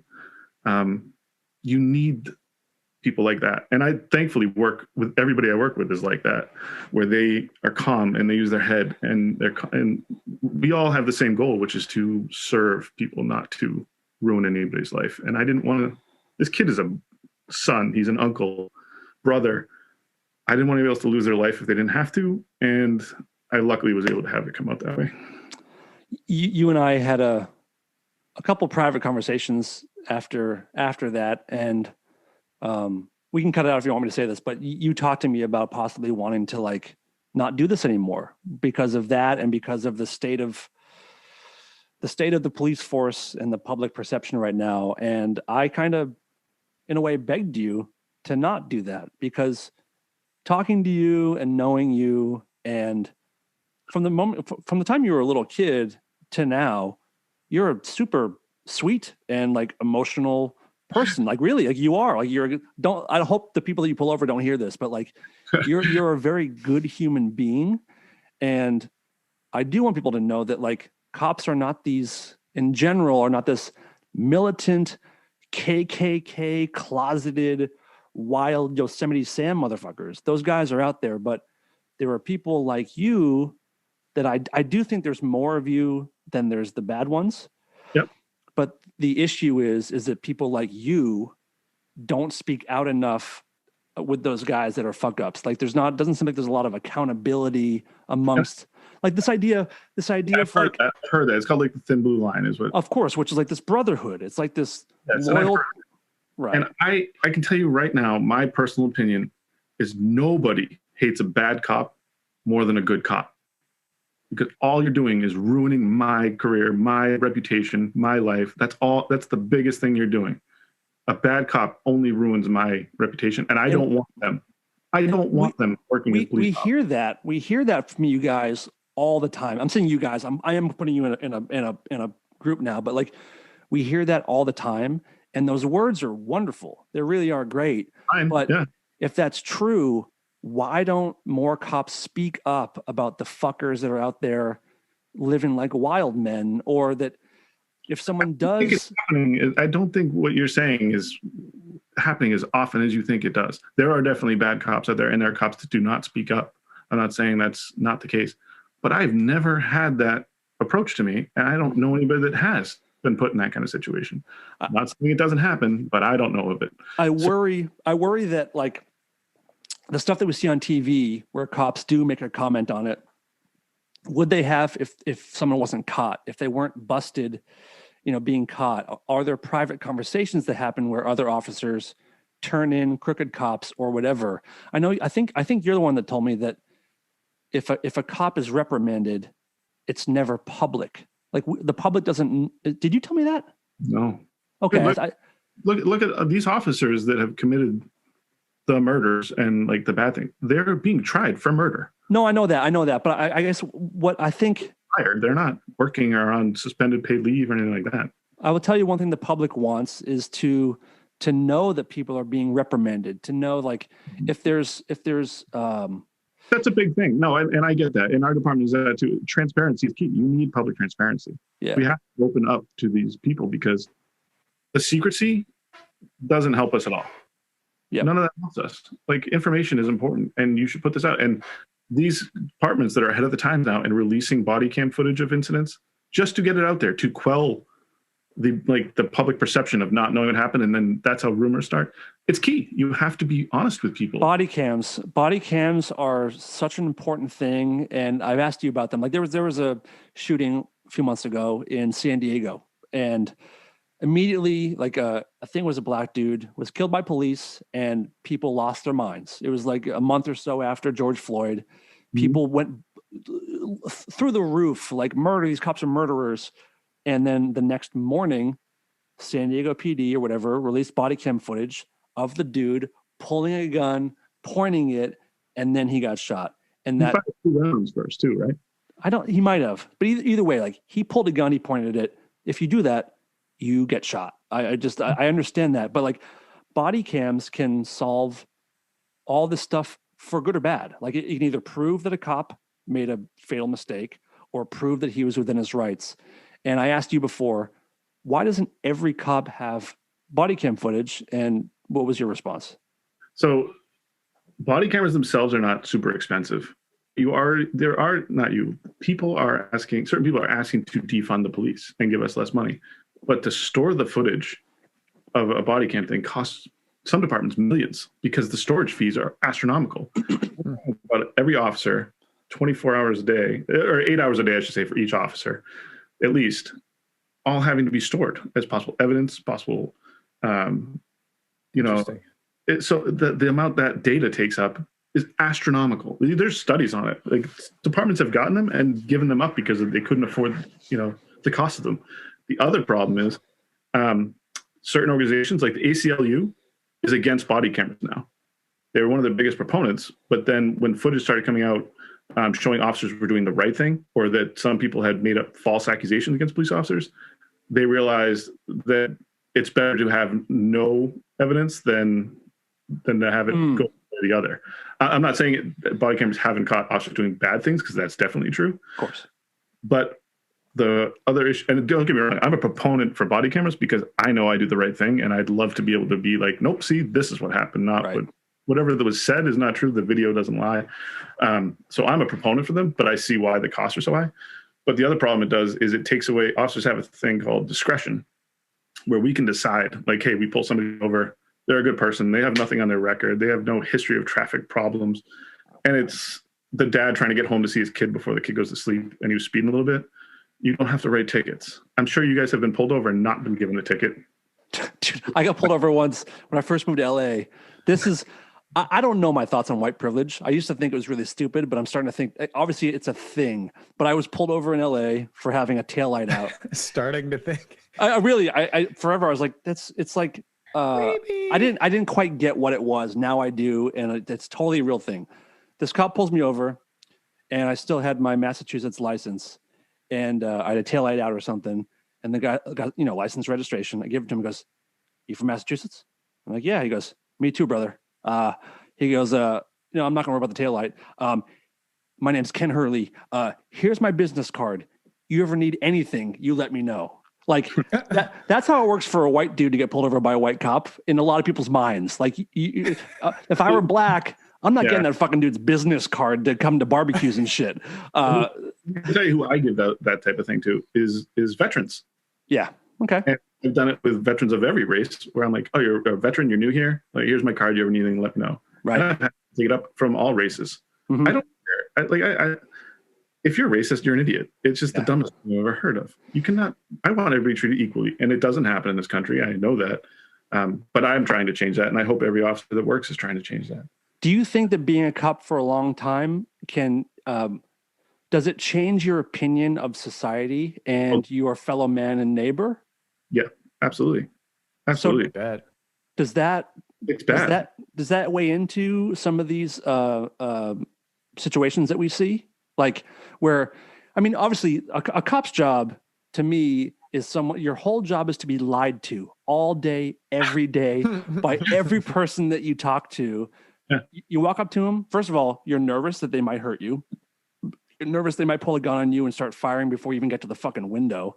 And then when you do get there, they didn't know, they weren't speeding. They didn't know they were going so fast. No, I only had one beer 4 weeks ago. I'm not drunk. Like all you do is get lied to. It must weigh on you guys. How do you keep that in check, or can you not keep that in check? No, I mean, I have a pretty good bullshit meter, I think. Like I can tell when somebody's lying to me and somebody's genuine. Like there are people that probably have gotten away with lying. I have a 9-inch dick. Bullshit. But yeah, he knows. He's good. This guy's good. Professional. Yeah.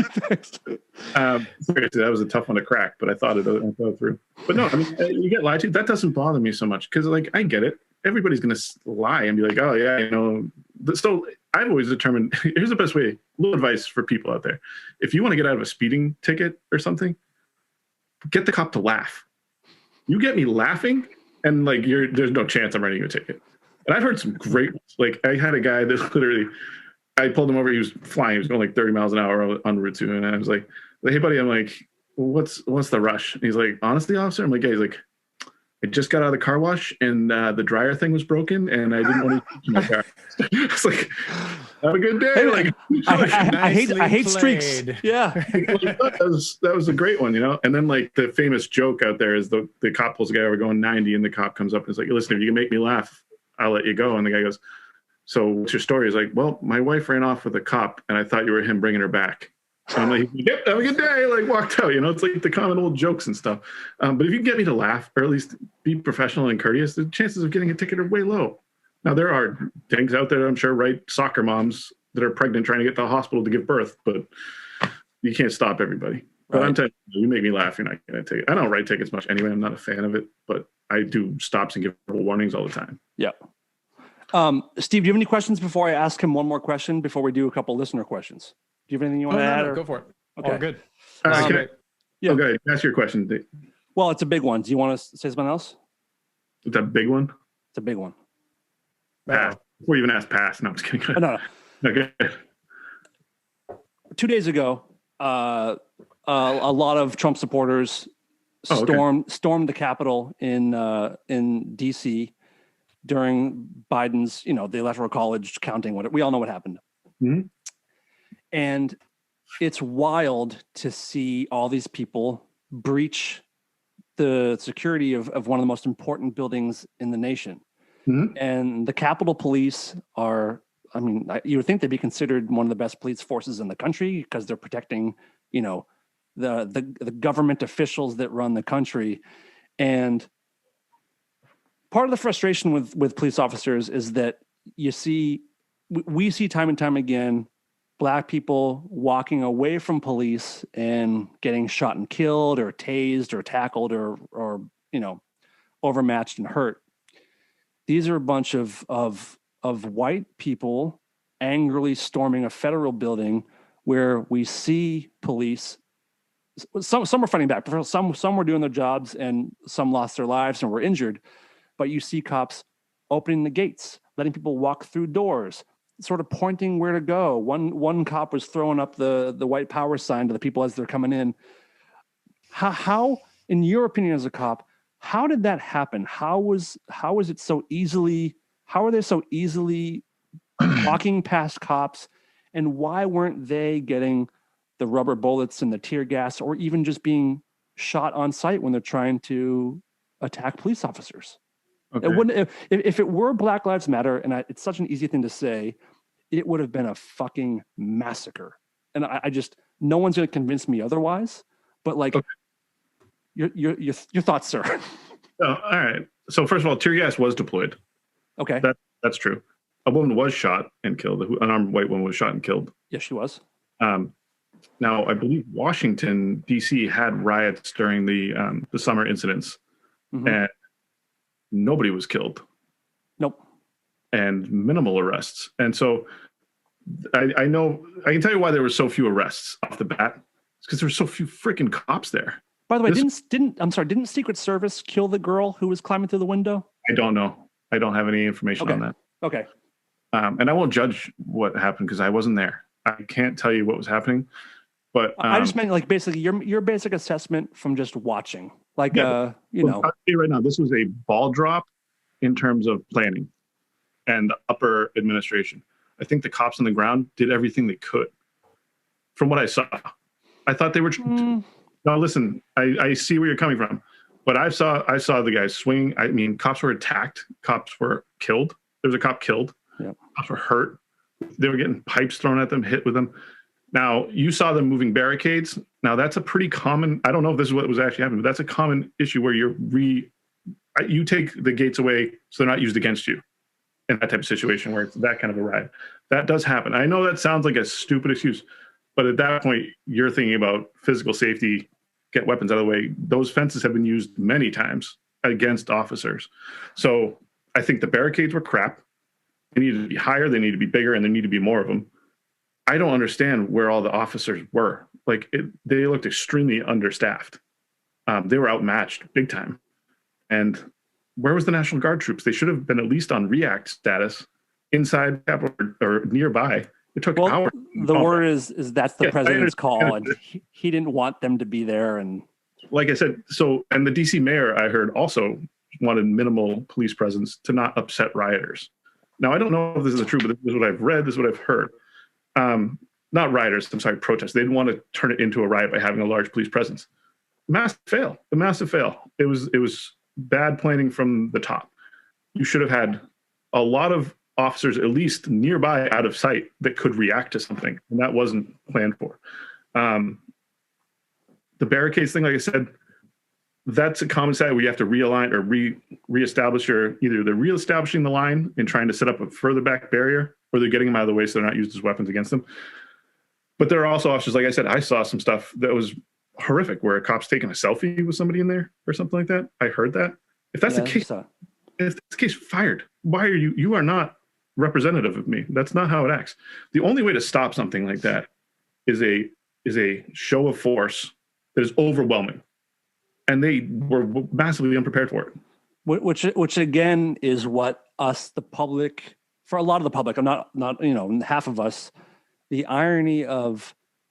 Okay, Dan, but a lot of the stuff that happened over the summer, cops were asked to back down and stand down and not intervene during some of the riots that happened. I mean, God, they took over Seattle. They gave up a police precinct in Seattle. They gave up 6 blocks. But they did that after firing rubber bullets and doing the tear gases and beating the shit out of people, like and rightfully so. They probably should have been beaten up. When you're fighting the cops, when you put your hands on the cops, you should get your fucking ass kicked. That's how I feel. Right, and so that's why weren't these people being shot at? So yesterday or 2 days ago. Well, one was. One was, but when there's a mob of people, they should have got that close. What? Of course. Oh yeah, they let them get way too close. That was an absolute drop of the ball. I'm not saying anything about if they were right or wrong because I don't know, but I can tell you what I would have done differently. But the protests that happened over the summer, how many protesters were shot by police lethally? I don't know of instances of that. I don't know if there was any. No protesters were shot, I don't think. But there was one yesterday. And I'm not saying either way, but the numbers are bad. And recent protests that have happened, there have been minimal arrests, because they've been told to stand down. And you saw that yesterday too, where they were backed off, they were stood down. And it went horribly wrong. They should have used more force, and they didn't in certain aspects. But there were officers hurt. There were protesters hurt. There were rioters hurt. And it's terrible. And the violence is never the answer on either side. And what happened in the Capitol makes me a little sad as a veteran and an American. And I can't believe that happened. And I blame it from the top down. It trickled down from the absolute top office in this country. And it was appalling to me that it wasn't handled better. If that's a fair answer, like I said, I'm not judging the cops on the ground because they were in a super tough spot. It looks like they were outmatched 100-1. And what are you going to do? Like, the reason there weren't that many arrests is because there weren't enough officers. You arrest a guy, then the officer has to leave the scene, and there's one less officer there. So instead of 100,000 protesters, let's say, what would you say, like 3,000 people? I don't know. Yeah, maybe. So I'm bad with numbers. I thought I had a 9-inch dick, so I'm not good with numbers. It's like 3,000 people, 200 cops. One cop arrests one of the rioters. Now you're 2,999 versus one less cop there. And you can't make the arrest. This is something where you have to do the arrest after the fact. That's why the arrest numbers were so low.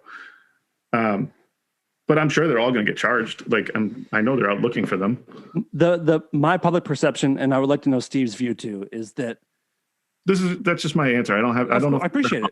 I respect your answer. And I told you, I don't expect you to speak for the police, but what it looks like and what I believe is, we're going to get into political stuff a little bit. You have been a Trump supporter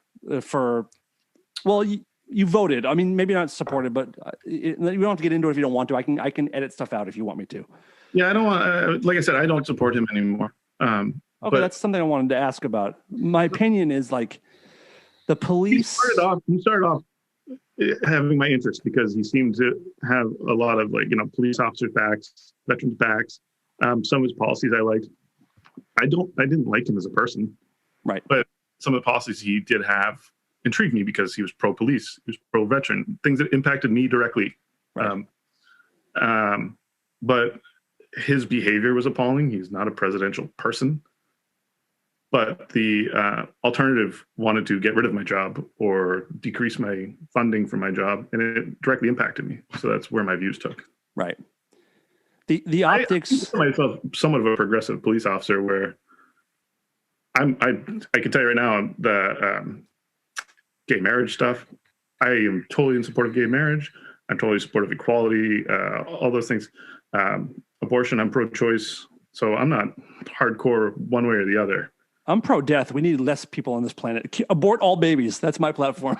Get rid of all the babies. I don't want to get into that. The optics, the optics of it are, the police force as a general, in general, is a more conservative, Republican, Trump supporting base. Understandably, I understand that's the case. I can say right now, a lot of unions backed him. That's true. Right, of course. Because the other side politically was kind of attacking us. Of course, absolutely. I understand that. But the bottom line is, if yesterday, or if the Capitol storming was Antifa or Black Lives Matter or anything, it would have had a different outcome, and there's no chance it wouldn't have been different.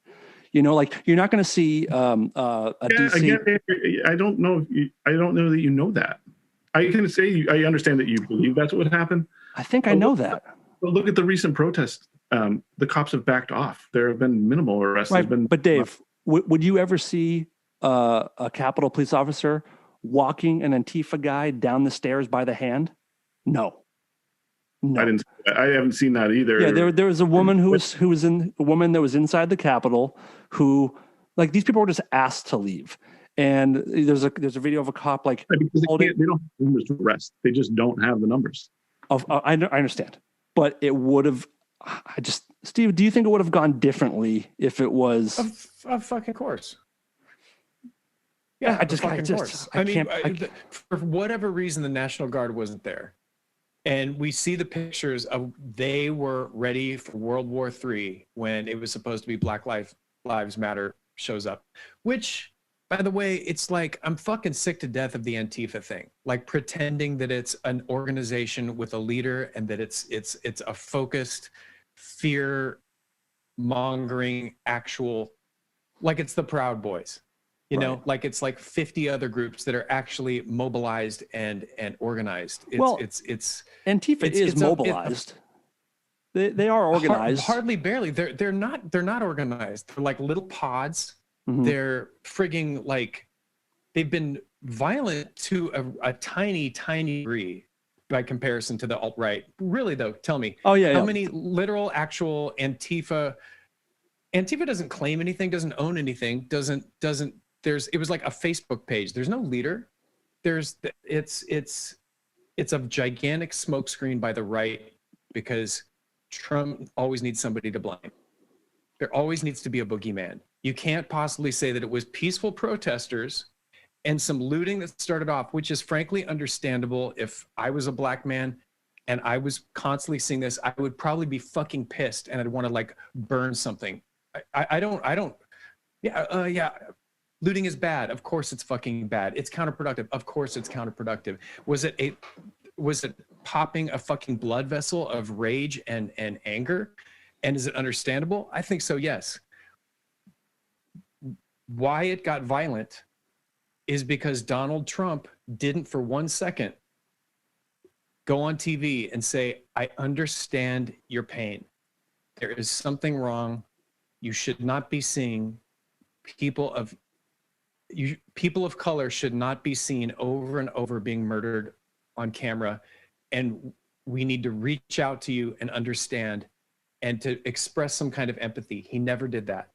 He did nothing for a whole weekend. And that was a hot weekend. We think this is hot. This is craziness what we just went through. That was also super crazy. That was only like 6 months ago, and that was fucking tense. And he did nothing. And the first thing he said on Monday morning was, we are going to crush you. We are law and we are order. The looting, at least in Los Angeles and a lot of major cities, was 2 days.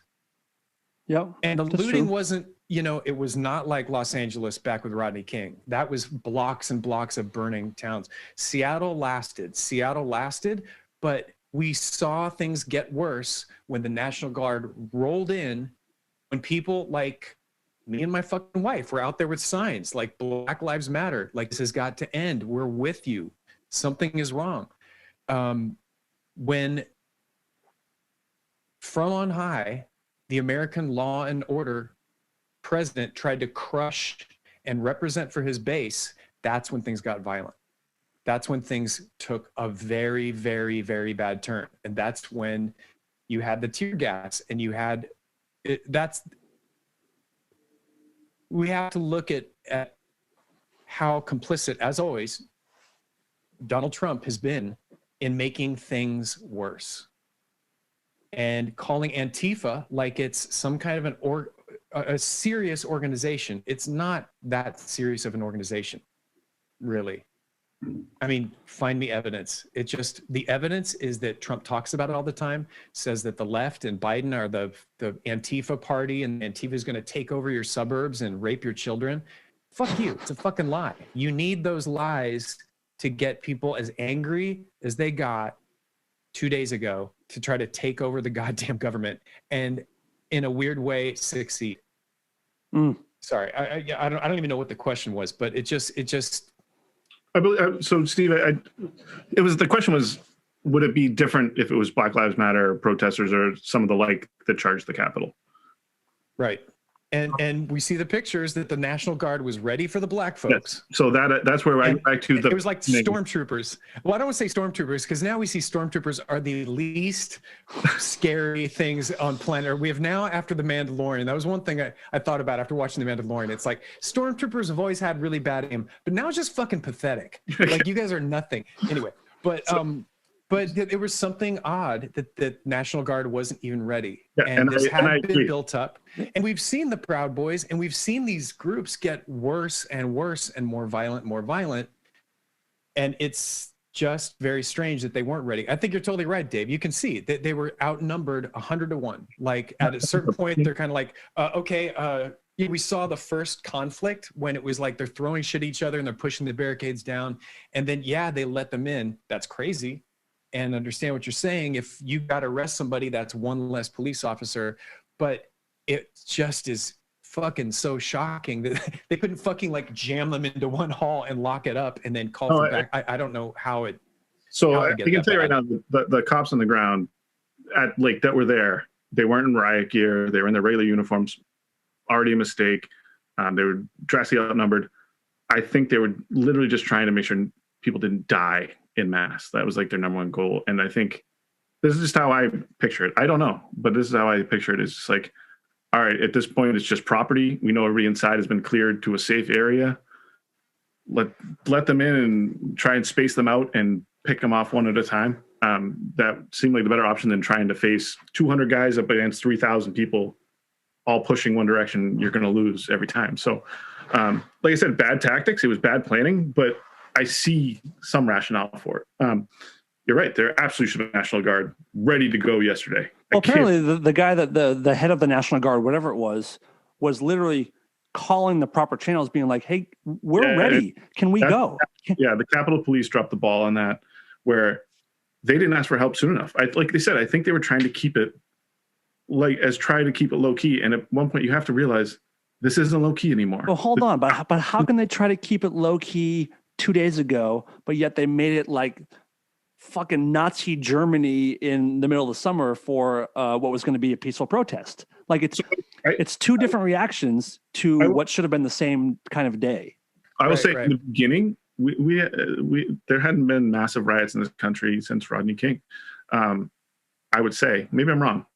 I can't think of any other instance, but as far as protesting, like where riots got to be that kind of a level that it was lately. I guess I also don't know the timing of. The beginning of the Black Lives Matter rallies, it didn't become looting or riots. Those for a little while, but I don't know. I don't remember the timing. By the way, how are you guys on time? You guys okay for a little bit? For a minute? Okay. Sure. All right.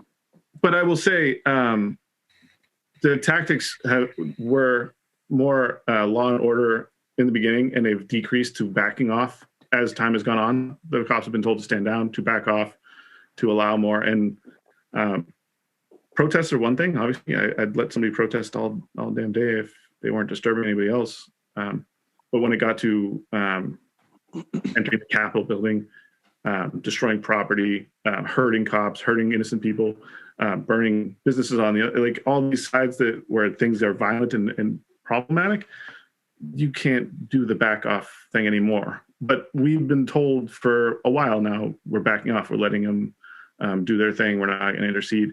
And so it got to that point, and now it's like no tear gas was supposed to be allowed during the protests over the summer. No rubber bullets, no pepper spray, none of that stuff. And so now yesterday you saw what happened, the thing, and cops are in that mindset of, okay, tear gas is out, rubber bullets are out, pepper spray's out, contact controls are out. And then it's like both ways. It kind of went. It's terrifying that could happen at the Capitol building. It's un-American. It's un-American. While things were in session, while all of our politicians that decide how this country stays together are in one place. And had they gotten so in, much worse. Oh my God, dude. Like if they got their hands on Nancy Pelosi or Bernie or whoever the fuck, they would have been torn to pieces. Maybe it's just me assuming, but it could have been bad. Yeah, I think they would have. You've seen the way they talk. I mean, they killed a cop. I saw the video today of the cop that was getting crushed in the doorway, and the cop stuck. Say what? I just said God bless his family and him. I mean, I'm sorry. Not the guy that died. This is the guy who was being. There was a guy being smushed in the door. The crush of people, yeah. Oh, okay. Yeah. He's wearing a gas mask, and there's a dude jamming it in his face and wrenching his head around, and like putting his hands under and like hitting him in the neck and stuff. And there's no fucking way that more gunshots would have been fired if it was a different. I can't speak for it. I wasn't just there. My opinion. Yeah, I'm not asking for you to speak for them. That's the frustration that a lot of us have, and that's also why I want you to come here and open discussion. Like I said, I'm trying to be as open and honest as I possibly can with you guys, and but I just see things a little differently just from experience. But you guys see things your way too, and you have experiences too. So I'm not trying to judge excuses for anything. I can't speak for what anybody else ever did. And I can just give you my opinion of what I would have done. I'm just a dude with a 9-inch dick trying to live my life. Understood. One thing I wanted to say real quick is the police reform thing you said earlier about police reform. Oh yeah, I'm in favor of positive police reforms that I really think will change, but certain reforms that they're asking for, where it's going to make officers afraid to do their jobs the way they've been trained to do. And whether it's either going to get cops hurt, they'll hesitate when they should use deadly force or certain kinds of force when it was called for, like people with knives or something like that are lunging at them, and they're going to get themselves killed or hurt. Or it's going to also prevent officers from being proactive, which is fine if that's what you want, but it also could rise crime levels. So you have to be aware of that. A less active cop will raise crime, but an officer's fear of losing his job for doing something that he was trained to do in the first place is worrisome. And I see it building to, and I might be wrong on this, is that less and less people are going to want to do this job. Less and less people of intelligence, especially, are going to want to do this job. And the only people you're going to get are power-hungry people or incompetent people that will be police officers. So, both of those are dangerous. Yes, extremely dangerous. You want competent, intelligent police officers. So something has to be done to attract those types of people. And I believe it was even Bernie Sanders who stated the best way to get a better police force is to raise salaries. And I'm not advocating like, give me more money because I'm a police officer. But he said the way to attract better candidates is to make it a more appealing job. And that is better benefits or better retirement packages or better salary. And that is how you're going to get more educated, competent, intelligent people who are actually caring to do the job rather than power-hungry, incompetent people. Right. So, yes, there are places for reforms, and there are reforms that are very good and needed, and times have changed, and I'm on board with it. I hope a lot of cops are. But be careful how far you go with it, because if you tie the hands of police too much, then nobody's going to want to be a cop that should be a cop, and the only people that are going to be cops are going to be problematic. So that's just my little statement on reform. Does that make sense? It makes complete sense. It's a good way to look at it. Yeah, and totally. I think you're right. Yeah. Like the fact that it takes more training to be a beautician than it does to be a cop, which is true. It's like three times the amount of hours to become a beautician as it is to be an armed police officer is retarded. Like plain and simple. That's I crazy. haven't heard that. I don't know that. That might be true. It's like 1,600 hours to be a beautician and like 600 hours of training to be a cop or something like that. I had to go 800 hours. Okay, something like, but it's something like that. It's more than double. Getting a really nice ombre, getting a nice ombre, where the hair goes from like, blonde to like, dark or vice versa. That's difficult. Man. Highlights ain't easy, you gotta bro. really. So I'm not a police officer for the money because I had other options. I could have been in business. I got accepted to law school before I joined the military. Dan will tell you, I'm semi-intelligent. I definitely could have done something else. Gigolo. I enjoy helping people, but I was close to quitting this job, as Dan told you, like with everything that had happened to me and with the unrest and the dislike for police officers as it was at the time and going on possibly in the future, hopefully not, hopefully we're turning a corner. It's stressful. Like I'm hated at work. I'm miserable at home. It was a whole problem. Thank God for my family because I love it. And then the pandemic, you guys, I mean, you don't understand, like during the pandemic, how hard it was to be a cop. Like it sucked. First of all, people hate you. They're all pissed. All they do is go to the liquor store and drink because liquor stores didn't get closed down. Listen, don't bring my family into this, dude. Please. So all they do is drink. They argue with their spouses or children or significant others. And like, I have to go everywhere in a fucking hazmat suit trying to like be a police officer. And it was miserable. And like, it's gotten a little better, but we're back. I don't know. But dude, I didn't get to take time off work. I didn't get to stay home and work from home. It's like, this job isn't easy sometimes. Yeah. Yeah. So Let me do just a rapid fire questions. Answer them quick. I want to get them out. We did a long time. I appreciate both of you, by the way, sticking on this. Let me just do these quickly, and then we'll wrap up. You have reached the voicemail box of Rare Form Radio. Please leave a message after the tone. What is your proudest moment and least proud moment as a police officer? Well, I mean, like I said, the Medal of Valor is probably what I'm most recognized for. I wouldn't say it's what I was most proud of, though. Interesting. Yeah, it's probably like the most like heroic thing I may have done. But I'll never forget the proudest moment I ever had was graduating the police academy, and my father was the one who pinned my badge on me. And he gave me like a salute, and it was like, I looked up to this man my whole life, and he'd been proud of me before, military service, graduating college. Like he was just pumped. I was a good athlete, but like he did a salute. It was kind of a moment, and it grabbed me. So that was my most proud moment. I mean, that combines your professional life and just like your heart and your family. That's pretty great. Yeah, that's like a friggin' movie. That's like Kevin Costner movie or something. Yeah. I've got a great picture over there. My dad giving me a salute. But so my least proud moment is pretty good. I stopped this car. I was kind of new. I was only like 2 years on.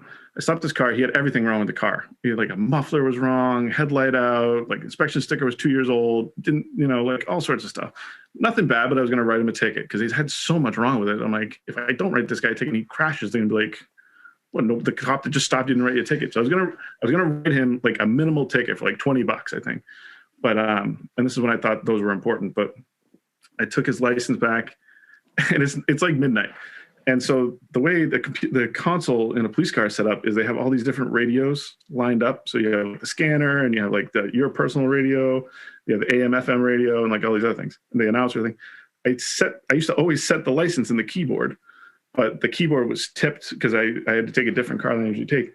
So I put the license in between the radios, and it slid down between the two radios that are bolted into this cruiser. So this kid's license is like, damn, I can't get it out.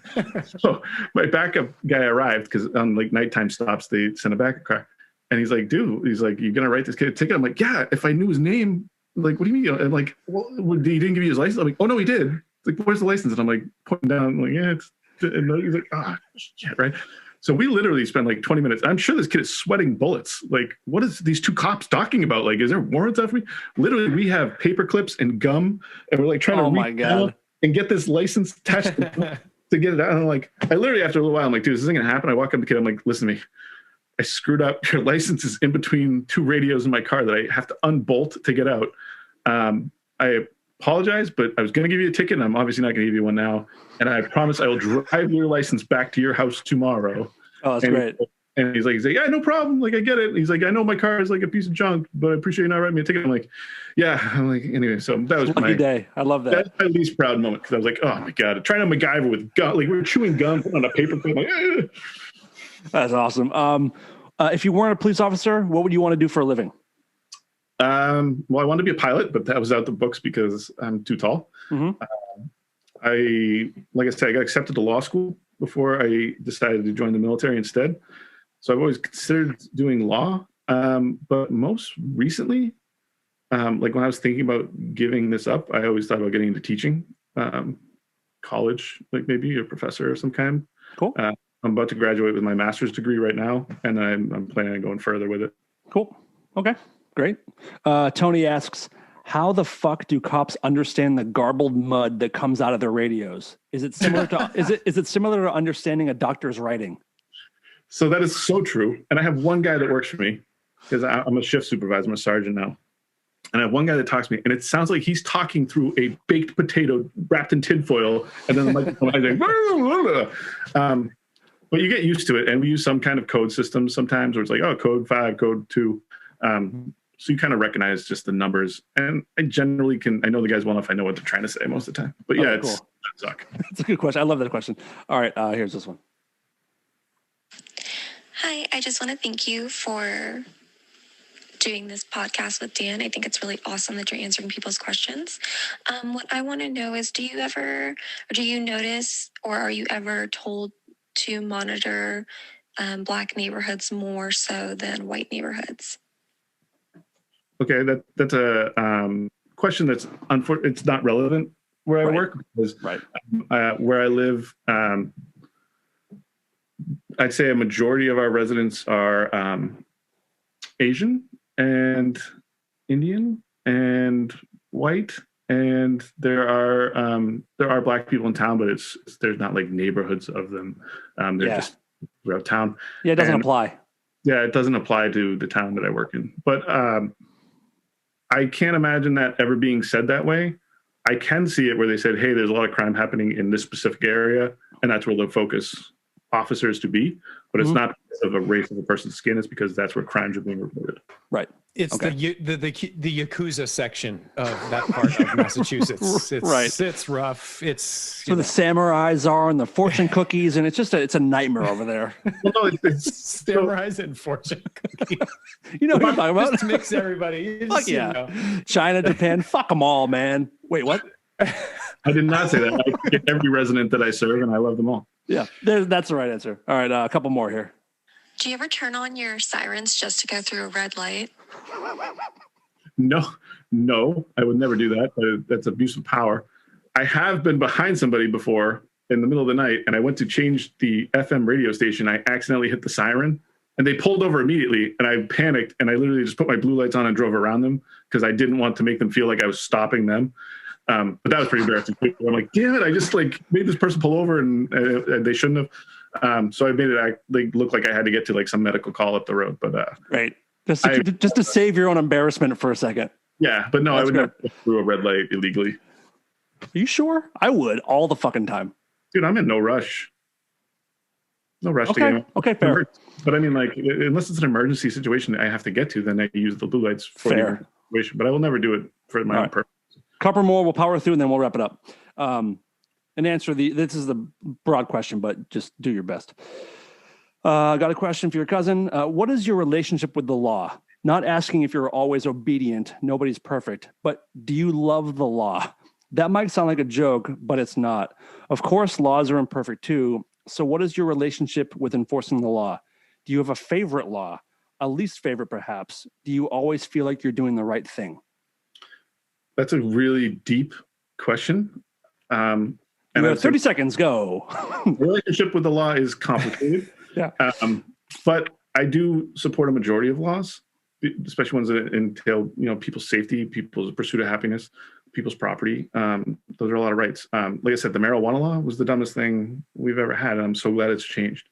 I never enforced it to the level I could as a police officer because I didn't find it, and I could use discretion in that case. So thankfully, I wasn't breaking the law by not enforcing the law. Sure. There were laws that I don't 100% agree with. I think could be changed, but in terms of overall, I think law is important to our society. Otherwise, it's anarchy, and we just can't have that. There are people out there that are just violent, horrible people. Yeah, of course. And so we need laws. Cool. Last question. Is it better to admit to wrongdoing when you're in front of the police or make up a little explanation? Does honesty, good manners, and a gracious spirit ever invoke mercy, or is your fate always sealed? Probably the most important question of the night. Great question. I can 100% tell you there is a 99% chance the cop will know if you're lying. Not saying it's never happened, you've gotten a lie by me, but you people tell a lot more with your face, your actions, the way you move. Whoa, what do you mean you people, dude? Way easy now. Non-cops. Every non-cop I've ever met has some kind of tick tell when you're like, oh, no, officer, we weren't doing anything wrong. You're like, oh, yeah, you're telling the truth. It's obvious. But the kid that literally is like, no, we've just been here all night playing pool. It's like, all right, yeah, it's probably just been here playing pool. So honesty goes a long way. Like I said, humor goes a long way because at least with me, it does. Most cops I know are. My dad, if you get him to laugh, he's probably buying you a beer instead of arresting you. But that was the 80s. Like I said, honesty goes a long way, especially if it's not something that's going to jam you up. But when it's a real safety issue where, like, I had a situation where a bunch of kids, freezing cold night, there's a highway and there's a big cliff like that leads down to this highway. These kids were in the woods drinking. There's 4 of them. Somebody called them about them being loud and rambunctious. We pull up. We're not arresting any of them. We're literally just going to be like, all right, if you're underage, get your parents down here to pick you up because we can't leave you or let you drive home drunk. We pull up. They scattered. 2 of them came out, and we knew they had to be in here somewhere. And we're like, okay, listen to me. It is 10 degrees outside. It is 2 a.m, and there's a major highway off a 60-foot cliff that you guys don't know is there. So tell them, like, we know they're out here. Like, just get them on the phone and tell them to come out. And like, oh no, there's just the 2 of us. I'm like, dude, none of you are going to get arrested. This isn't going to hurt them if you tell them to come out. I literally just don't want to have a state police helicopter and canines out here searching for kids that literally we could make a phone call and they'd walk out here because they know they're not going to get arrested. And these kids would not give it up and stop lying to me. And then next thing you know, 2 kids came out of the woods and they're like, oh, we're freezing. We just had to give up at that point. I'm like, yeah, I know. Could have come out 2 hours ago and nothing would have changed. Nothing would have been different. So if it's not going to hurt you or your friends, then honesty is it goes a long way. And it does help discretion. We're like, okay, this person's a good person that literally screwed up, and you don't jam people like that up. Yep. So that's my advice to you anyway. Beautiful. Well, David, I also would say you should know your rights though, because you do have rights, and don't let officers step over your rights. Thank you. All right. How about that? Yep. I want to thank you honestly for sincerely coming and answering these questions and allowing us to push back a little bit. Please, these are important. This is how we get better. Like, This is how people realize cops aren't all robotic assholes. Yep. Is we have conversations like this. Hopefully, we can do more of these. You know. Yeah, like I said, I know Nairi loves every answer I gave. I'm not trying to make excuses. I'm not trying to stand up for every awful person out there that might do this job, but I believe a majority of them are good-hearted people that are trying to do the right thing and help people. And we're humans too. Like, dude, we got feelings, we got families. We're not just like the asshole authoritarians that some people think we are. Cool. Well, dude, I love you, and you're a good human being, and I'm very proud of you for all that you've done, and I appreciate you patrolling my town and keeping people safe. And I do love you, and thank you very much for doing this. And Steve, thank you for sticking around. And Steve, sorry, I totally took your day, man. No, thank both of you for sticking through this two and a half hours. This was fascinating. Yeah. Was it? I feel like it was totally boring. No, this was fascinating. No, it's good. I mean, I think. No, this is like we don't. Go ahead, Steve. Oh no, I'm saying like we don't have insight like this. You know? That's what I want to present. Yeah. I don't think I know Dan because of his experience, but and me, with growing up with family members in the police force, basically, you don't get to talk to cops too much. I know a few, but I haven't been in the boat of putting everybody in one bucket.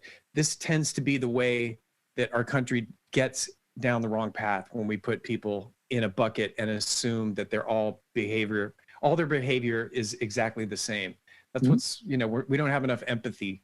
And so it was really enlightening being able to hear firsthand what your perspectives are. So this was great. 100% agree. And people just need to start caring a little bit about other people. Or just a little kindness. Wouldn't it be great? Like a little of that old timey friggin' It's a Wonderful Life kind of kindness. Like it goes a long way, and it's contagious. That kind of shit's contagious. So that's another thing. Like when you pull people over or you help that woman in the garage, like when a cop holds a door for you, it can change everything. And likewise, if you hold a door for a cop or buy him a coffee here and there, it goes a long way for everybody. And it's easy for me to say, but don't be afraid of the cops. Don't be afraid to ask questions. And I'm happy that we did this. I hope people enjoyed it. Dave, I hope you come back sometime. It's always good to talk to you. And I've been wanting to bring you on to do this since Dark Matter. So it's nice to be able to do it. And again, I'm proud of you. And thank you very much for doing this. All right. Well, hey, everybody out there, be safe. And I love y'all. All right, guys, thank you very much. You can obviously find the show, Instagram, Twitter at Rareform Radio. Join us on Patreon. In fact, I'm going to do a thing with David soon. We're going to tell some fun cop stories and some fun personal stories between us, and we'll put that on Patreon in the very near future. And thank you both. Everybody, remember that tomorrow is just the future's yesterday. And hang in there. Don't burn down America. We got a lot of good stuff coming up, hopefully this year. And I do love you both. And thank you, everybody, for listening. And we will see you next week. This is Lola, and I'm here to tell the world to stop being such pussies and listen to Rare Form Radio.